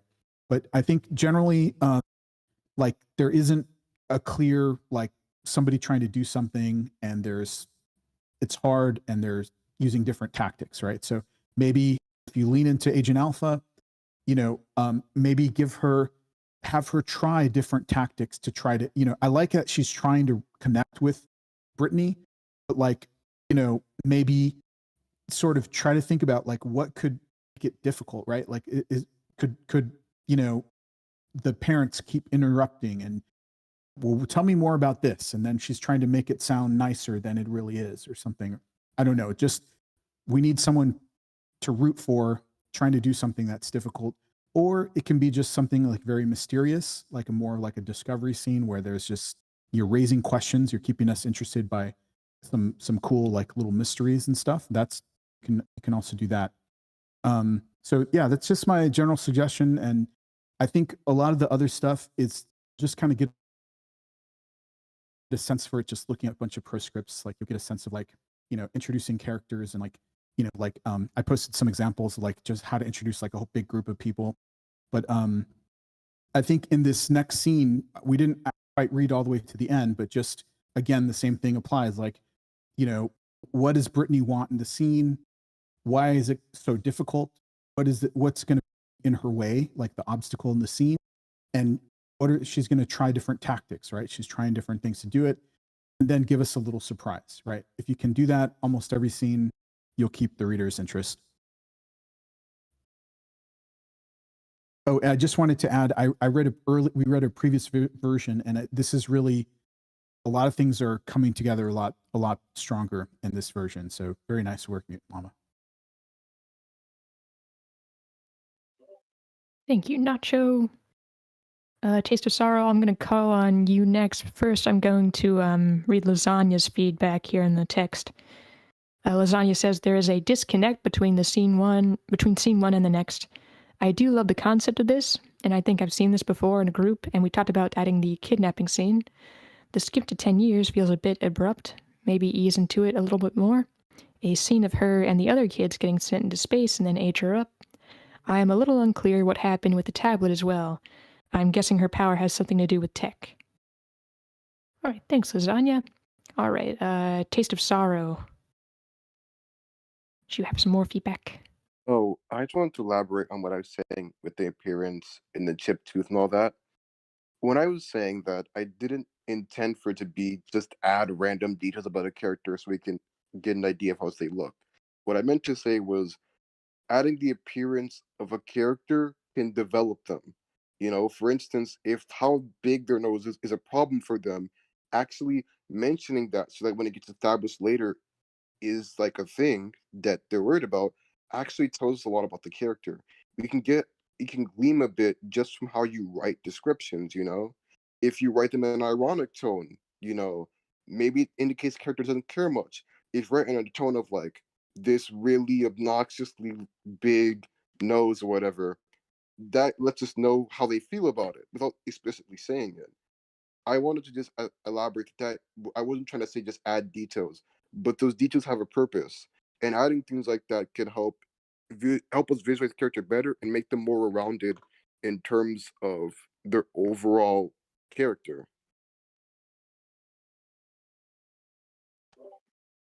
Thanks, Taste of Sorrow. Willow, do you have any feedback?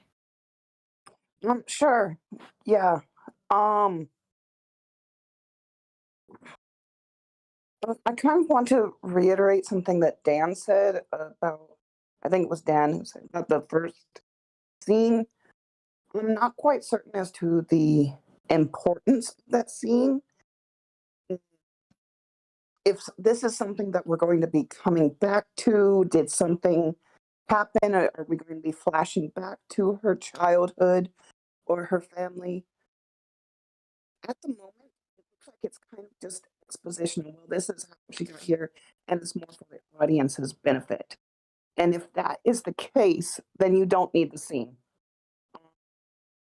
That you can just jump straight into the spacecraft and the tablet. We don't really need the backstory unless you're going to be Dipping referencing. in and out a little bit, Willow. Hang on, try now. Hello? Hello? Am I robot-y? No, I think you're good now. Your volume was sort of dipping in and out there. All right, but continue. Yeah, so if you're going to be referencing it later, then go ahead and keep that scene in.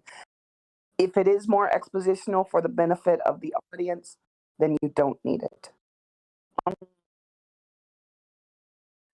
Just like Taste of Sorrow was saying about the character descriptions, somebody who is wearing a three-piece Armani suit versus someone is a very different personality from someone who's wearing a hoodie, and so that's where you can use their physical descriptions to also tell their distinct personality, and you can tell a lot. So if you do give physical descriptions, it should also add something to their personality.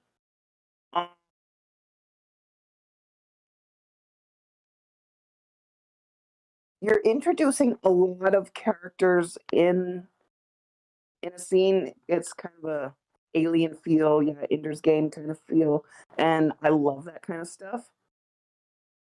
Um, one thing you can do is when you're introducing a whole lot of characters at once, just focus on, I should say, just focus on two. So Brittany, the main character, right? That's good. Focus on establishing her relationship with somebody. And so that helps us. Well, now we're introduced to two people, and we can kind of connect web of characters. Robotic. So that's something that will and make it specific. A birthday You present dipped is out a little bit more right there. All right, Yeah, and try starting that sentence one more time. Okay, I'm not done. Yeah, just focus on relationship between two characters. So, like a lot of it felt like the characters were all the same. They all had the same personality, the same purpose. Which I couldn't tell you from that first scene which one is her best friend, which one is her confidant, which one is her roommate, which one is her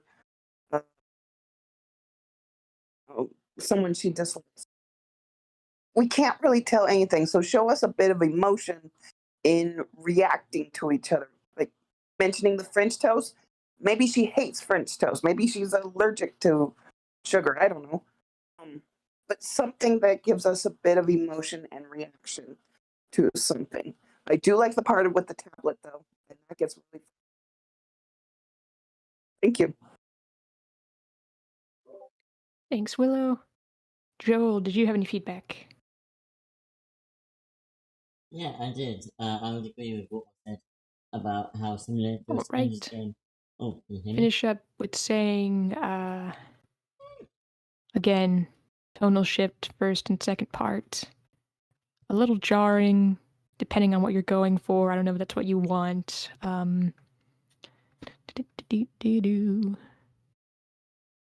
Some of the action blocks are Can you a hear little me? bulky, No. but if you could condense those. Oh, it's not. Just condense it generally. Hello, Get can you hear me? What was that? Can you hear me? Yes, I can hear you. I guess I can. I was talking before. You couldn't hear me. Oh, sorry. No worries, that's fine. Yeah. It did remind me a bit of Ender's Game, as a couple of people said.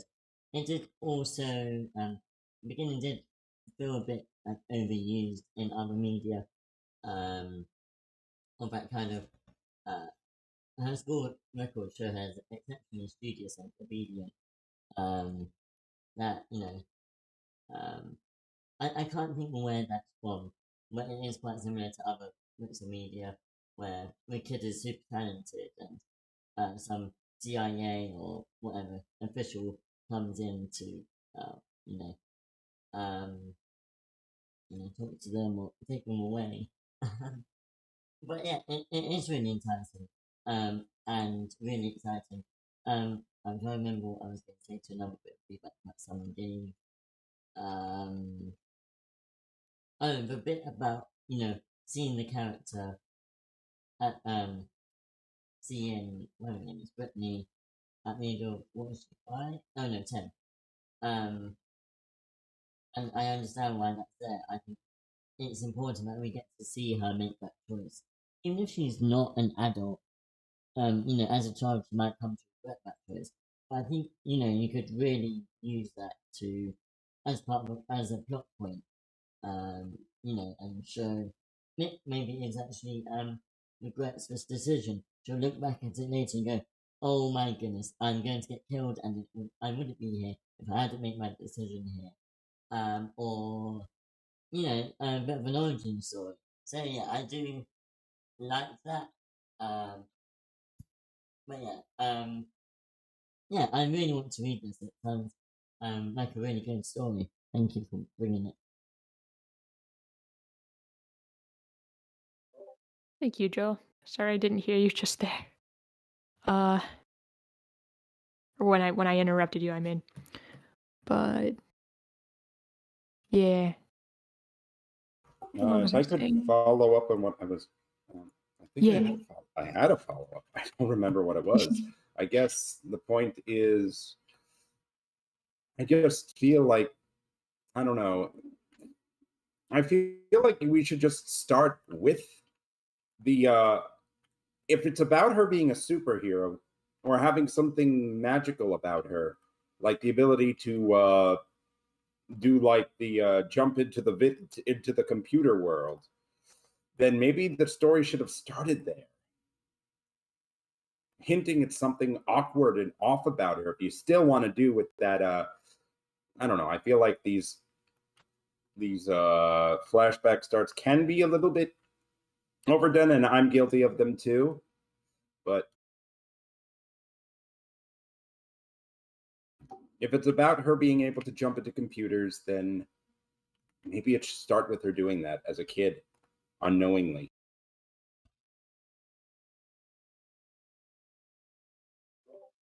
All right. Thanks, Dan. But yeah. Mine's kind of been back and forth, but I will reiterate something I said earlier. Is that, yeah, if there's like a big twist that the stuff like Alpha was saying, Agent Alpha was saying at the beginning to young Brittany, if that's a lie, then I would think that you would have to feed more false information to the audience to spring the twist on them too effectively when it happens. Because I feel like it's pretty easy for the audience to see through a sketchy operation such as this, where they just take children. And so clearly, most, if not all, of what they say is happening probably isn't what's happening. But yeah. Thank you to all the readers and people who gave feedback. Let's see.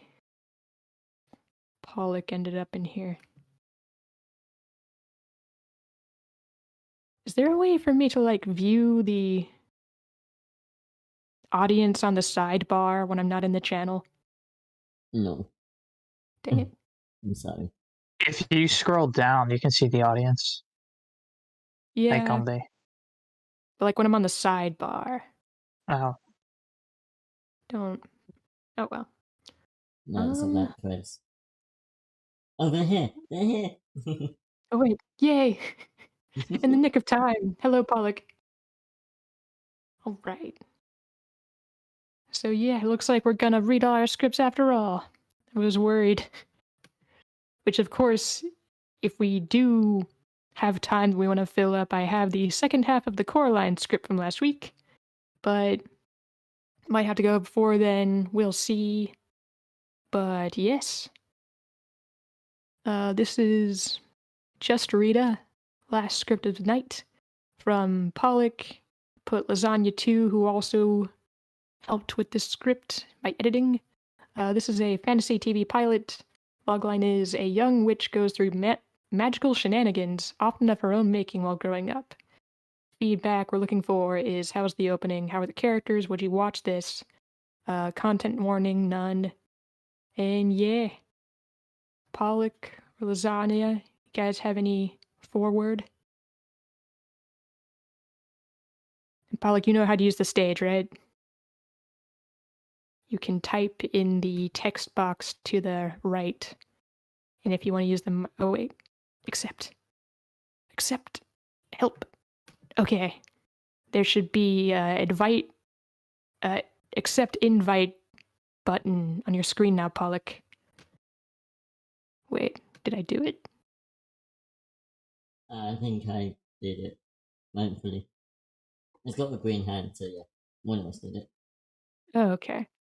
So yeah, if you see accept invite anywhere on your screen, just click that. And that's okay, Lasagna.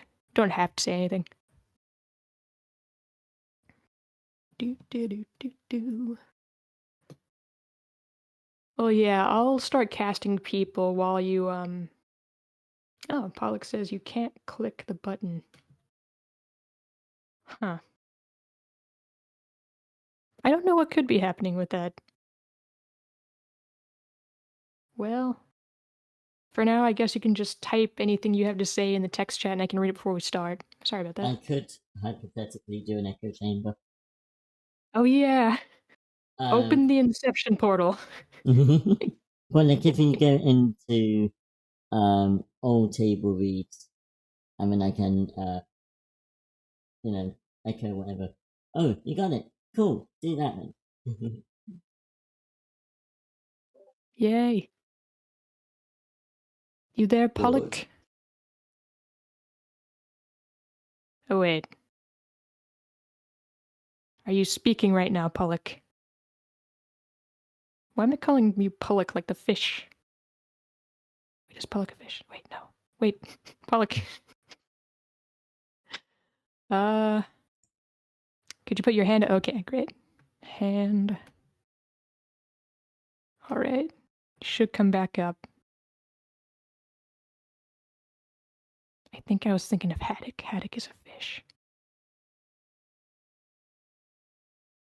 Might be giving you the same problem as last time where you couldn't click the button. Oh wait, lasagna. Invite to speak. Pollock can't hear a thing in speaker. Okay. Oh wait, we just lost Pollock.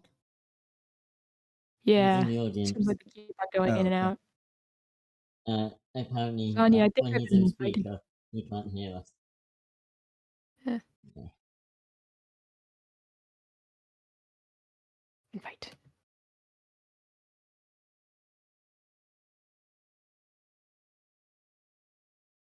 Wait. Also, lasagna, your hand is up. I don't know whether that was. Oh, that's because I invited her. Oh, okay. Yeah. I was about to say, I'm not sure that was intentional. Can you hear us, Pollock? Okay, I'm gonna move Pollock to the other channel and then back. Maybe that'll fit. Oh, okay. Where did Pollock go? Oh, he said yes. Oh. So yeah, he can hear us in the audience, but when he moves into into speakers, his device won't let him hear, but he can speak. Where is he? Yeah. Okay, before we I was going to suggest that he listens to what we're saying while he's in the audience, and then he goes into speaker to talk to us, but he won't be able to hear us.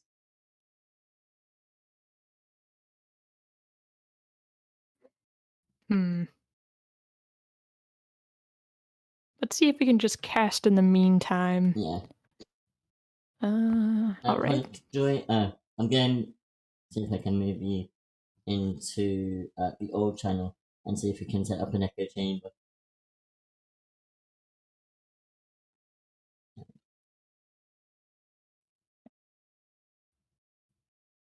Play the sacred tone. What's the amphibia meme?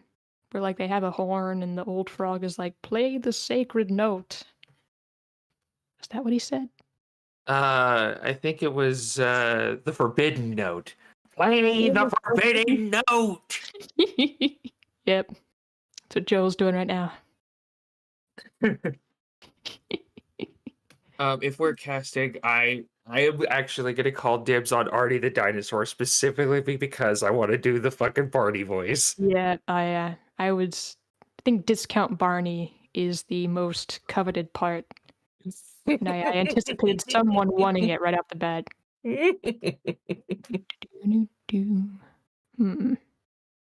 Anyway, yeah, let's try doing that. Okay.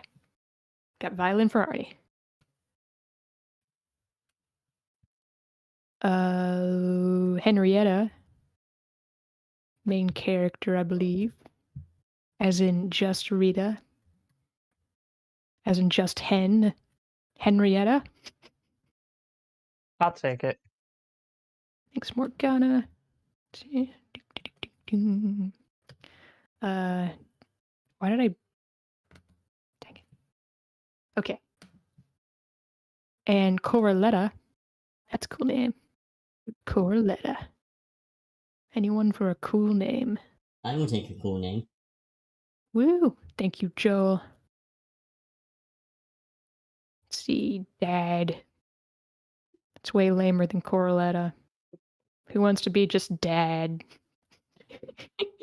All Dad. Thank you, Dad. I trust you with any role, including the dads. And small girls, you seem to have a great Put acting. yourself very ability careful. Yeah, I was gonna. Yeah, well, I was trying to save it by like you have a very great way of voicing them, and okay, don't take that out of context. Anyway, Effie. Anyone for the character Effie?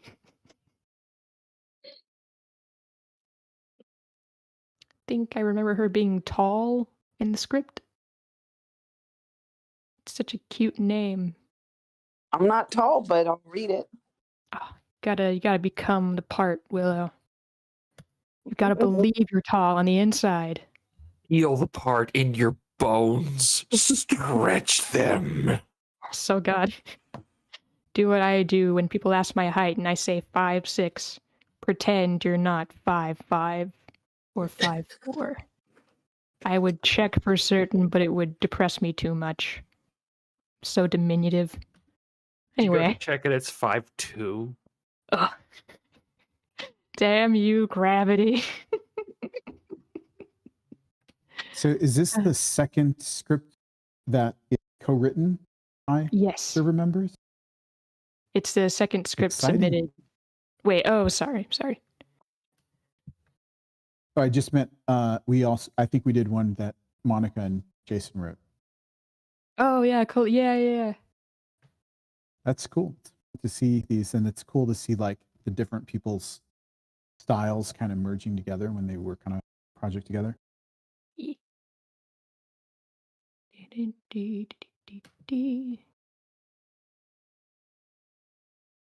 we get anywhere with communicating with Pollock? Unfortunately not. Oh. I think it's just best that Pollock types anything that he wants to say. If there's anything he wants to add, just type it out. You don't have to type everything right now, Pollock. If you want, we can just let's do the pages. First 5 pages. If I start to go over 6 pages and I don't sound like I'm gonna stop, just bop me. Reach the screen, bop me. Bad Gray. Okay. Yeah, I'll let you know. Thanks, guys. All right. Oh yeah, Effie. I would be heartbroken if Effie weren't in the 5 pages. But yeah, here we go. I checked. She's within the 5 pages. Yes. Excellent. Love my tall girls with cute names. Just Rita, written by Pollock and Lasagna. Exterior National Park, day. It's a crisp, sunny morning. A familiar, unpleasant tune plays as Arnie the dinosaur skips across the scene. The crowd of kids cheer. I love you. You love me. Let's get together and hug Arnie with a great big squeeze and a kiss from me to you. Won't you say you love me too? His permanent smile is gigantic as the kids sing along, when suddenly a chainsaw rips through the set. A large man in a ski mask steps out, his right arm a chainsaw.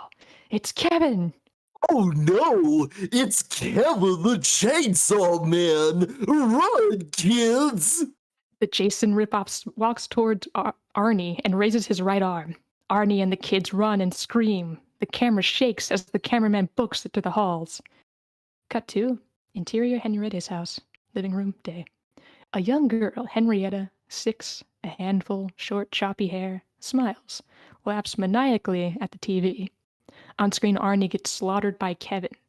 Corletta, 16, bookish teen, Henrietta's older sister, rushes in, screams at the sight. Henrietta, what the hell are you watching? My favorite show. No. Do you realize what you've just done? This isn't live, is it? Live. I don't. Kevin turns to the camera, while Corletta immediately turns off the TV. Good. Corletta sighs. Do you have any idea how easy that is anyway? What you did just now was bad. Anyway, so very bad. It's no fair. I never get to do anything. You've done enough. Do you remember what happened last week?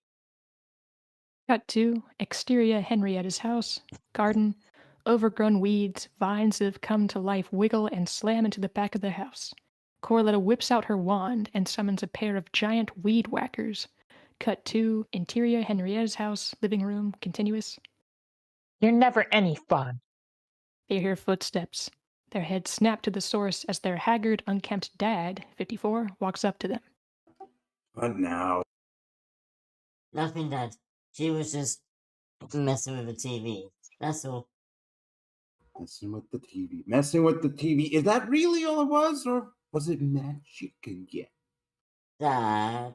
No. Every single week, it's something new with you two. Oh, I wanted to go to the dance, so I turned our squashes into carriage. Oh, I wanted Mackenzie to stop picking on me, so I made a little accident happen. He uses air quotes. Corletta winces as Henrietta gapes. How did you know?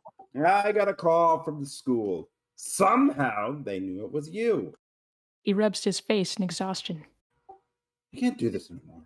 What? I'm done. You hear me? I can't deal with this anymore. Ever since she left, it's been one thing after another. He walks off to his room, begins to pack. His daughters follow him. Daddy, where are you going? He stops for a moment. Out. I'll be back later. Corletta looks scared. You can't just go. What about Henrietta? He continues to pack and stands. I'll be back later. Screw that. No, you won't. He leaves the room and walks towards the front door. He opens it. Rain pours down. It's loud. Henrietta hugs her sister's waist. She looks at her dad. Please don't go. He ignores her. Leaves. Slams the door behind him. Corletta falls to her knees. She sobs. Henrietta stands at the door, hopeful. Time passes us by. Henrietta grows up little by little, her stance in front of the door never changing until she's a full-blown teenager, 16 to be exact. She slings a backpack over her shoulder. She dons a school uniform. The weather is perfect. She breathes in, smiles as she skips down the steps to the door. Corletta, now a school teacher, watches her sister leave. Don't do anything rash.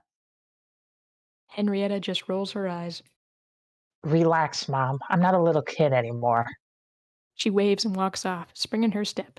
Corletta lingers by the door. Sure you won't. Exterior Salem High, day. Henrietta walks to the front of the school. It's large, many floors. It stretches across the sky and towers over Henrietta. She's going to be sick. She adjusts her bag and bolts through the double doors. Effie, 16, a tall girl with straight blonde hair, jumps out of her way. I think that's Effie. Hey, watch it. Sorry. She turns around and forces a smile, thrusts out her hand. Hi, I'm Henrietta. The schoolgirl just looks at her, then sighs.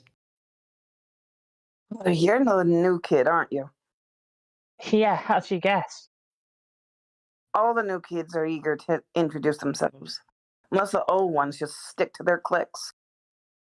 So, what's your name? Lisbeth, but people call me Effie. Henrietta gives her a once-over. You strike me as an Effie. Effie glares at her. If you mention how I look like the girls in those horror movies, I'll skin you. And that's page 5. Woo! We weren't going to go there, but noted. Excellent job reading, everyone. Love your Arnie voice, Violet. Dan, you made a great dad who is exasperated with his daughter's abuse of magic. It reminded me of the dad from Coraline, actually. Just like, that's who I imagine. Well, just like, Enough, there's a Corletta. You know, the guy with the meme, that type of thing. I was just like a guy going, not that he would leave Coraline, obviously, just like, oh, that type of thing. The same exhaustion. Yeah. I see. Makes sense. But Although yeah, that's like 80% of dads when they come home from work. just so tired. Yeah. Yeah.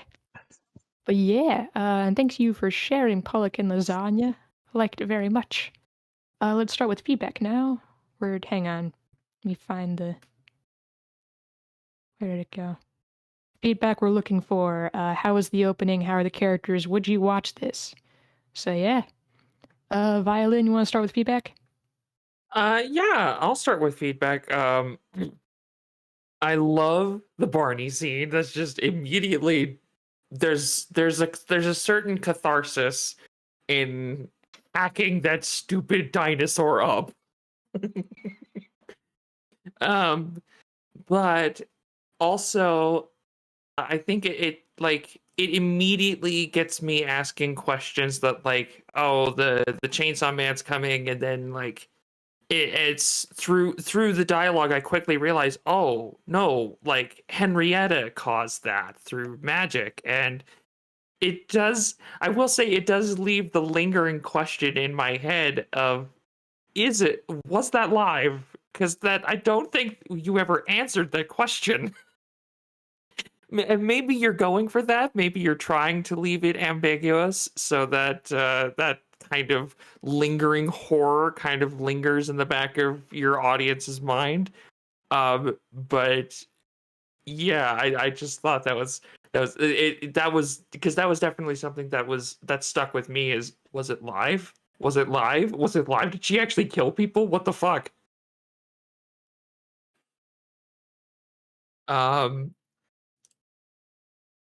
And then it took me a little bit to realize that you were kind of speeding through time. But that that kind of, for a moment, it felt like the dad's reaction to everything was kind of abrupt.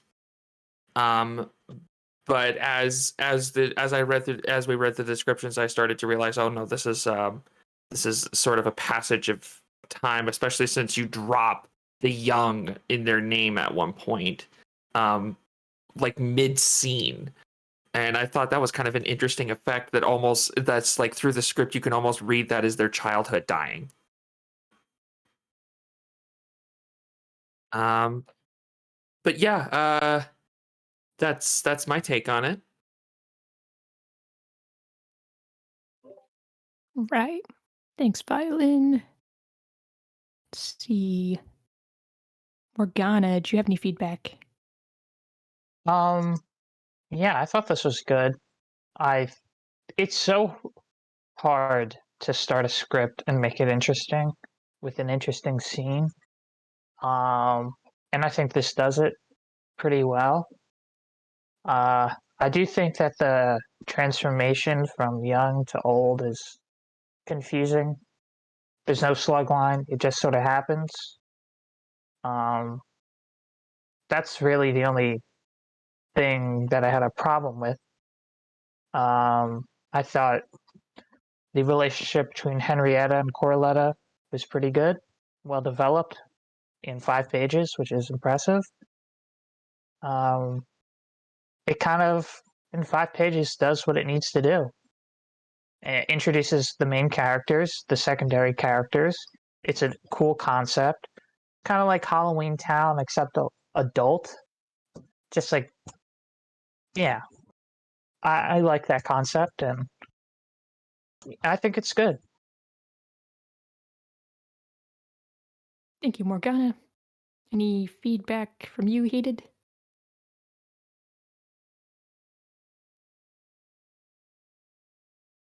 Love your profile, by the way. Dan, any feedback from you? Wait, nope, sorry. Gotta read Zach's. Zach says, dialogue was very good. The 2 main characters stand out in those pages. They can obviously manipulate their surroundings no matter how far away they are, which is cool. The aging could have been done a little smoother on the page, and not seeing the young anymore made it feel like I'd missed something. Probably not enough in those 5 pages to know what's going on completely, but I thought it was a very nice, interesting start. Thanks, Zach. And now, Dan, do you have any feedback? Yes. There's a lot of good here, but at the same time, honestly, the world for something that you said, oh, there's no warning, nothing mean, nothing bad is going to happen in this story. It starts out with parental abandonment.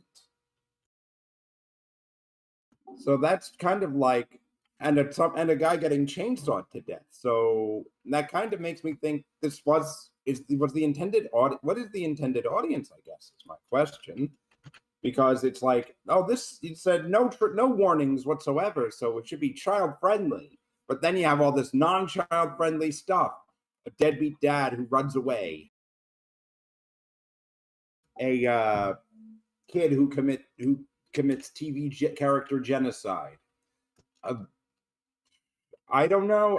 And also the magic itself seems a little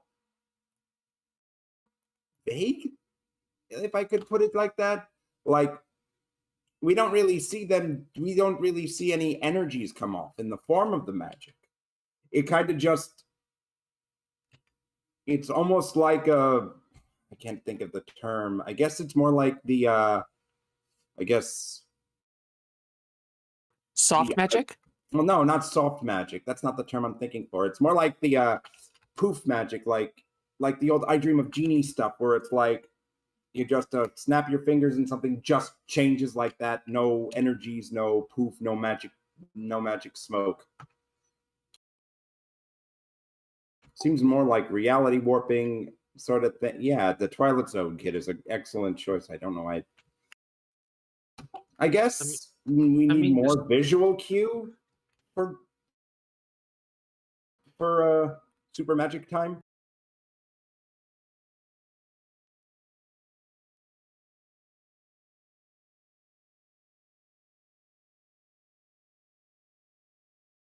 But for now, that's it. All right, thanks, Dan. Nacho.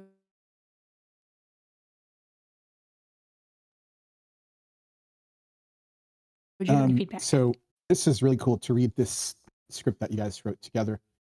Like I've read both of your scripts individually, and it's really nice. Like it feels like your writing is really growing. It's been cool to like read other scripts and like compare.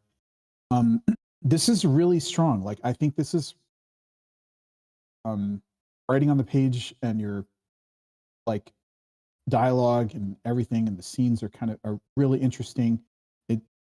I think it just you've got to find a way to make this believable for the dad to leave. So, I mean, try to consider like what would make someone want to abandon their kid. And they're both little girls. I don't even think there's a mom there. So it's almost like, maybe he's a single dad. So that's really extreme, right? I think he's almost got to be like in danger, like afraid for his life or something, where, like, I mean, I don't know what is the tone that you're going for. It's kind of hard to decide, like, I mean, if you want to go really dark, like, something, Henrietta conjures, like, cuts off his arm or something, or, I mean, I don't know, something where he's like terrified of his own daughter, like that might make him, right?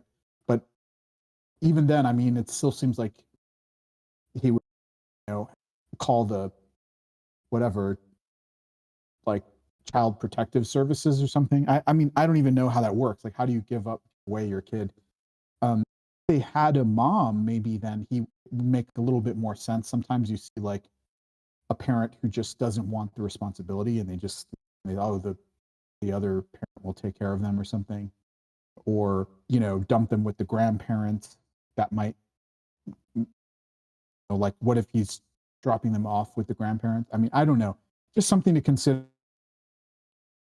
And I guess I don't know how old Corletta is, and that she's 16. So yeah, it's just like this is a really this has a potential to be a really powerful moment. If you can really find a way to make it believable, be like opening your pilot with the gut punch. I think this is a pilot, right?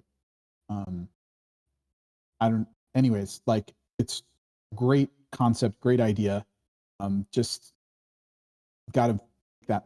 And I think when you go, you've done enough. Do you remember what happened last? I mean, these are smaller notes just about like your formatting and stuff. I wouldn't, so like rather than just cut to show the overgrown weeds, I think you want to just make it clear this is like a flashback or quick flash or something. Just put that in the slug line, and show Henrietta conjuring or something, right? So we can see her doing this thing. And then instead of cut to, you could use like back to scene. Okay, now we're back to the living room, right? You can just some little things you can do. Then the scene with the time passing by and she's growing up. That's a really cool idea. I really like it. Just you're gonna need like a little slug line there. Maybe look at some other pro scripts that do something similar. Like just to, you're really, this is something where you might even like put it in all caps or underline, or you got to really like make sure nobody misses that, right? And so it's probably going to be like a little bit of a different scene, then you're going to have a new slug line, whatever. Maybe even you don't need any titles or anything saying ever 10 years later or something, but you could just have a slug line, and in the slug line you might say 10 years later or something, just so the reader can kind of follow a little bit.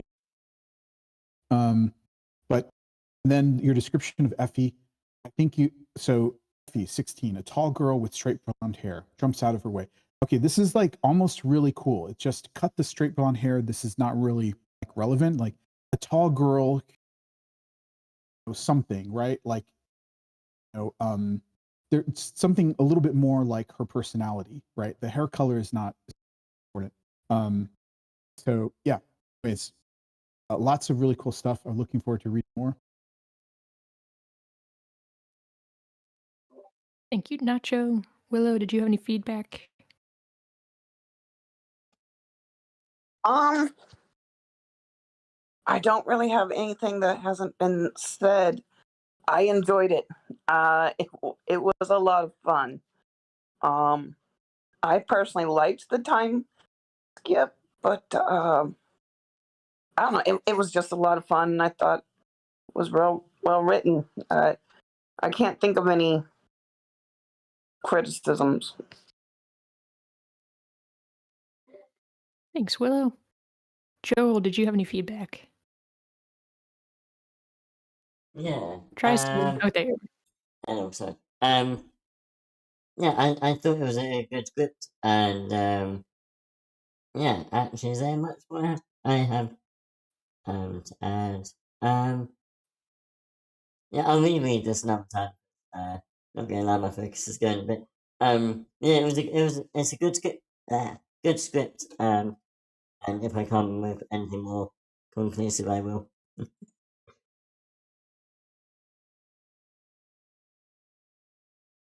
Thanks, Joel. Well, yeah, I really enjoyed this script, needless to say. Again, part beginning with Arnie the dinosaur. And Kevin the chainsaw man. I like how part of the magic is, and like, of course, I don't know how it works. It would be nice to get some clarification, like the magic system or whatever, depending on like how plot relevant it is, which I assume it very much is. But the fact that not only Kevin comes out to hunt down Arnie and the children, but Arnie the dinosaur, like, apparently knows that this is Kevin the chainsaw man that they have to run.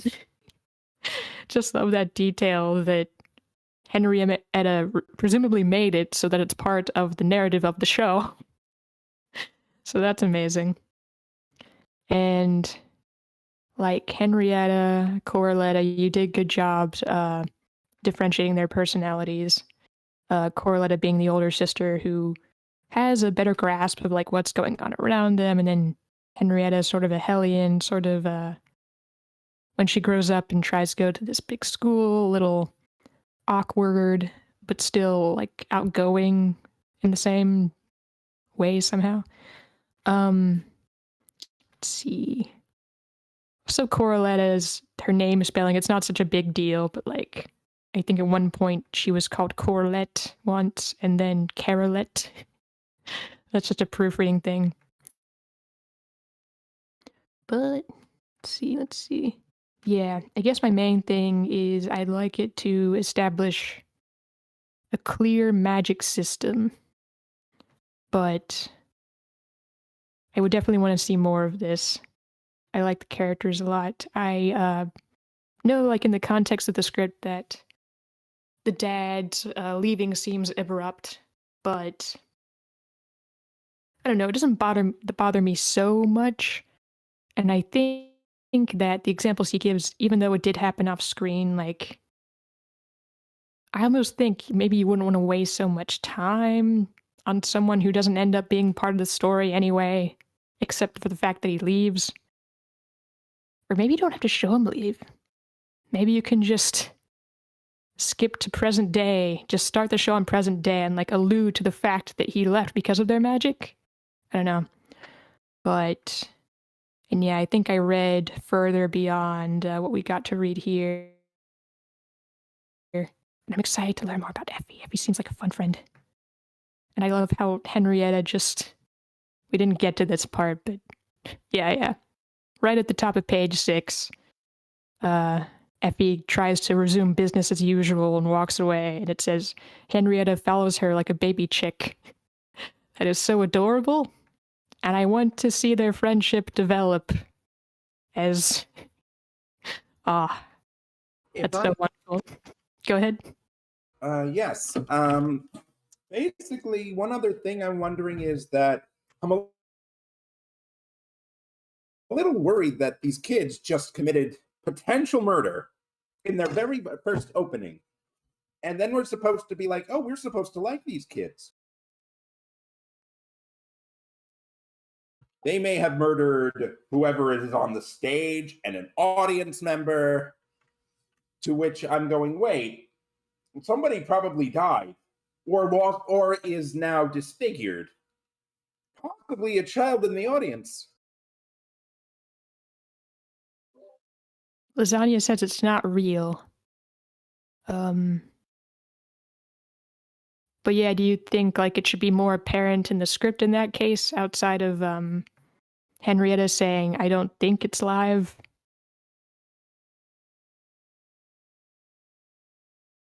Yeah, at the bottom page 1, Corletta says, this isn't live, is it? Top of page 2, young Henrietta says live, I don't think, and then just gets cut off. But or someone pulls out a recording and says, you're gonna mess up the tape again. Permanently.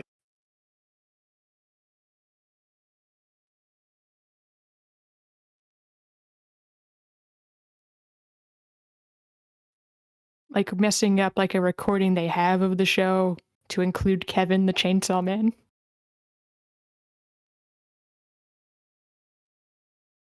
Sorry, I didn't. Oh, sorry, go ahead. Wait, no, you go ahead, Nacho. I was going to say, personally, I love that opening. I mean, this is, for me, it's really strong. And I like that. I mean, you know, I thought he's killing them, or, you know, I thought that's really cool. Like, I really like that. I mean, to me, that's a really strong way to open. And I mean, I guess, you know, maybe just finish your draft and figure out like what exactly is the tone, and think about some other, you know, pilots that have a similar tone. But that's really dark. Like I felt like we're getting ready to watch like a dark comedy kind of thing. That's like, you know, like a fun kind of tone with magic and, you know, violence, right? Like somebody's getting attacked with a freaking, I don't know, giant weed. I don't know. Anyways, I mean, I guess, yeah, the tone is kind of something that's really hard to nail on the first draft. It usually takes like a few drafts to figure out. Yeah, I agree with that. Definitely like assess what your tone is, and then if you want us to like firmly believe that the main character can be trusted and like cares about human life, because I get that she was a kid, but like yeah, I'd rather know for certain that those people didn't die, and that like her awesome twisted sense of humor doesn't like actually affect people in real life. But yeah, depending on your tone, like maybe that's what you're going for. But like, if we're supposed to derive life lessons, and I don't want to, that sounds like it's a PSA. If we want to empathize and sympathize with the character very intimately, I would make it clear those people didn't die. But yeah. Wait, no, is Effie a killer? Say it ain't so. What happens with Effie? I changed my mind. You can make Effie a killer. She could do no wrong. Oh, okay. Effie is fine. But yeah. Anyone have anything else to... Pollock, I see you got your hand raised. I think I invited you to speak, but I assume it's just having the same problem as before. If you have the Discord app on your phone, I don't know whether it'll work on there or not, but... Morgana says, I don't mind if they kill if it's going to be a dark comedy. That would justify its presence in the script. Yeah, I mean, I really thought that this is a dark comedy. That's what I thought. Okay, Violin's back. But yeah, we were just finishing up feedback. Wait, no. Okay. Violin's definitely back. And yes, tone is hard lasagna, but I really want to see more of it. And just... Maybe we can read like the next 5 pages of the next table read, or like I don't know, whatever you guys decide, but I would love to see more of the story. Morgana says if the characters are likable, you can get away with anything. This is true in a lot of cases. I mean, why do we see so many villain protagonists? It's because we like them. Yep. You have like a seriously messed up character, they're gonna get Tumblr sexy man. Should not have spoken of the dark place, but do see where you're coming from, Violin. But again, consider tone. Just like depending on how you want us to feel about the entire story, and by extension, how we're supposed to feel about the characters, like decide if that's the way you want us to look at it. But yeah. I think, Pollock, I'm mostly the one that's taking it, Effie. Mostly because I think I read a little bit past 5 pages earlier, but yeah. Anyone named Effie is cool lasagna.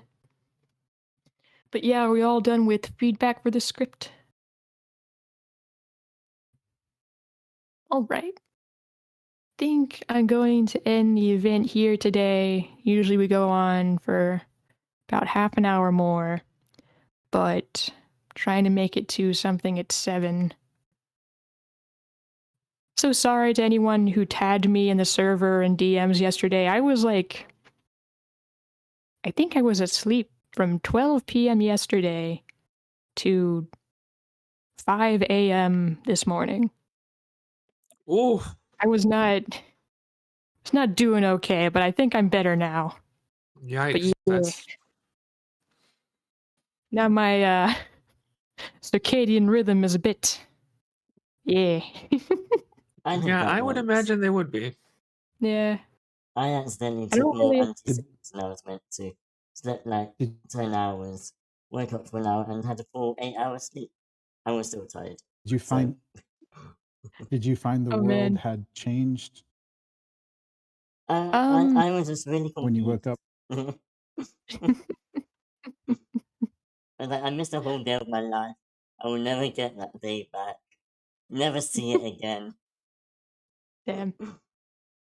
At least, I mean, I don't want to minimize that, but you do a lot of valuable things with your life, Joel. Basically, you traveled into the future, Joel. I did. Yeah. And there's no way back. It's like going to dance with the Scarecrow and Majora's Mask. You gotta fast forward to get to the part you need to do next. But yeah. Okay, but I was yeah. just about to ask that question, Nacho. Thank you for answering. Woo. Okay, yeah, Fantasy Workshop starts in half an hour. Be sure to attend that if you can. That's a lot of fun. And very relevant. I think a lot of us here enjoy writing fantasy.